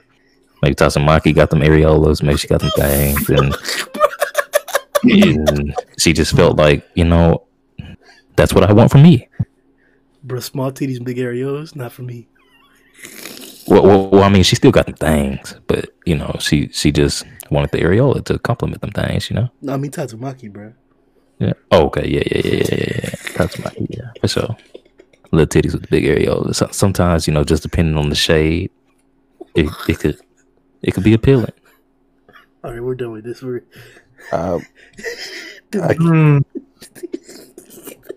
at the bottom of the algorithm now. The video ain't gonna get recommended to no one. Oh shit! All Oh right, Steve, wow. what's up, bro? What's your real thoughts in the chapter, bro? What's going on? I mean, my real thoughts on the chapter is that, first and foremost, I guess, playing into my meathead persona, I got to talk about how these guys' betrayal and feats play into the hierarchy of strength. Atomic Samurai really does look like he's solidified in his position as the number 4 hero. Oh, I like how you put that there. Because his feat seems significantly greater than everyone else's. Personally, I mean, you know what? I don't think that I'm the best at interpreting these things, but just based on what I'm able to glean from it, the fact that he could block a beam of that caliber. In Grimm, you said that it appeared to be derived from solar rays. Is that what you were saying? Nah, that was bullshit, bro. Okay, I was about to say because I didn't see that, but obviously it was a powerful attack. But the fact seen that the he could aftermath, right? what's Yeah, going pointed on? out to me too after the fact. I didn't notice it, but like in the panel where he actually cuts him, and you see Atomic Samurai with the little straw in his mouth. There's 4 explosions in the background. Oh yeah, Yeah. yeah, And if you take into account the size and the distance away from it, those are actually pretty big areas. yeah. It goes crazy. Yeah, I see. And it's probably not even all of them because when you see how it's fragmented when he initially blocks it, it's like it's way more than 4 beams being split. Oh So shit! yeah, So you saying every single line is one of them beams? God I damn. believe so. I don't see why not. This nigga Atomic big strong. Yeah, that nigga different.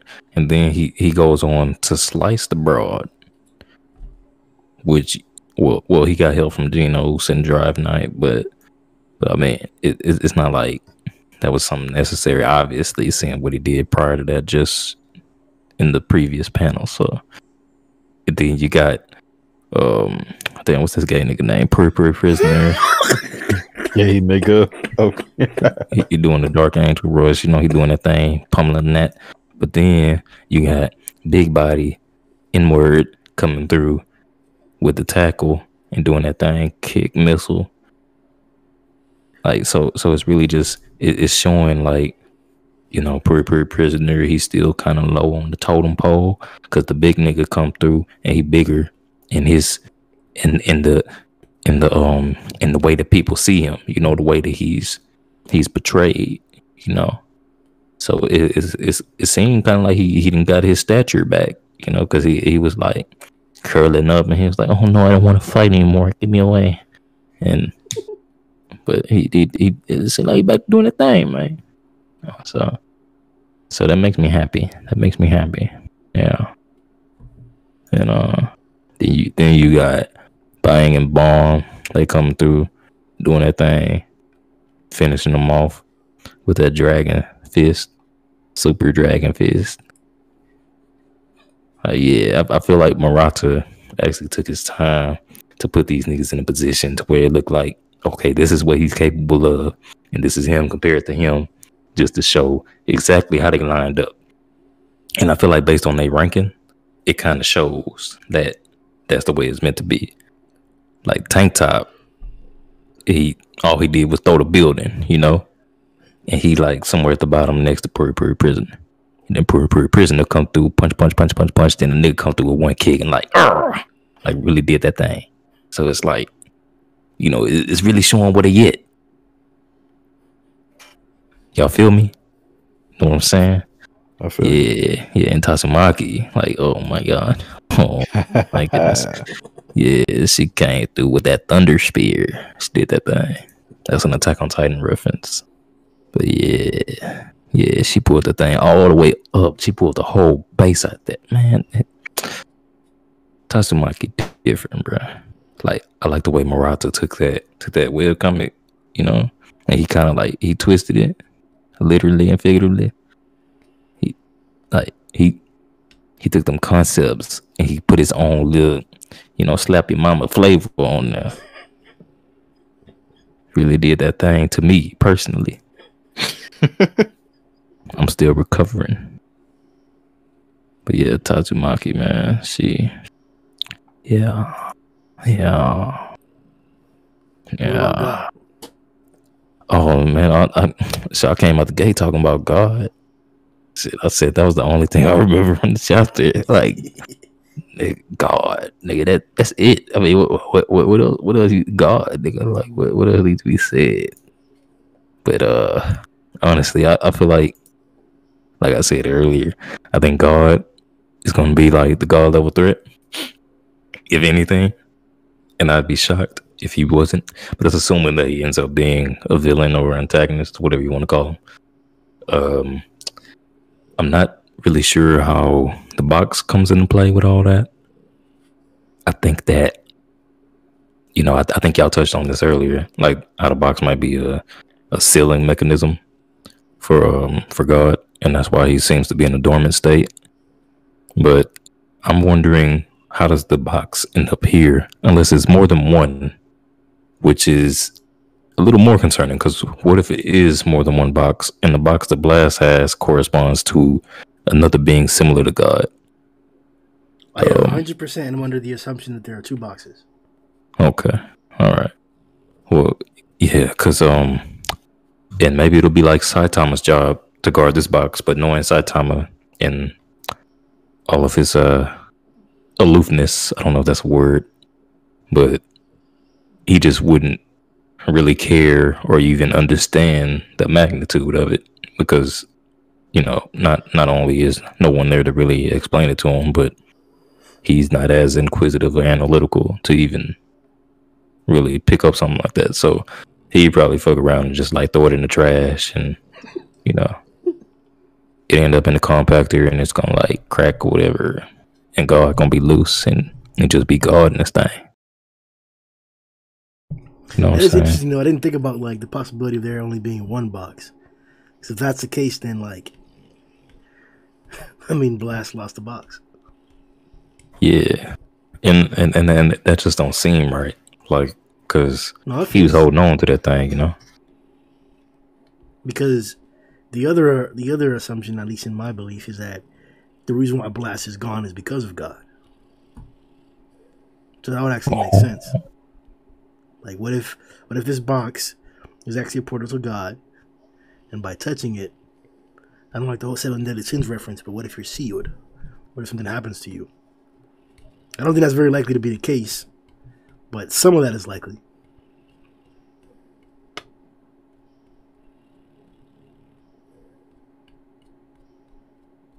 But alright, guys. One Punch Man chapter 138. This is 138, right? 138 was spectacular. Not only did we have a larger audience, but the audience was definitely well fed with incredible content. We got to see more of Tank Top. We got to see more of Tatsumakiing, and we got to see the strongest sword user in the whole verse doing that. Tatsumaki.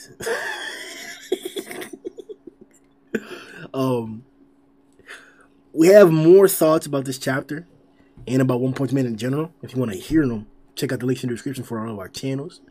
We often, maybe often is the wrong word, we constantly, on a daily basis, 24/7, discuss One Punch Man, anime and manga, and anything in general in our Discord. So if you're bored, if you have nothing to do, if you want to intertwine yourself with a community who thinks similar to you, if you want to discuss One Punch Man, just come to the Discord, the link's below.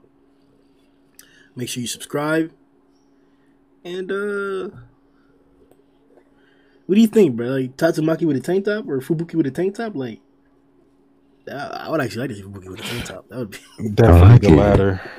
I like it. Yeah. Do they believe in the tank top? It doesn't matter. It's will the titties fit in the tank top? That's the real question. Yo!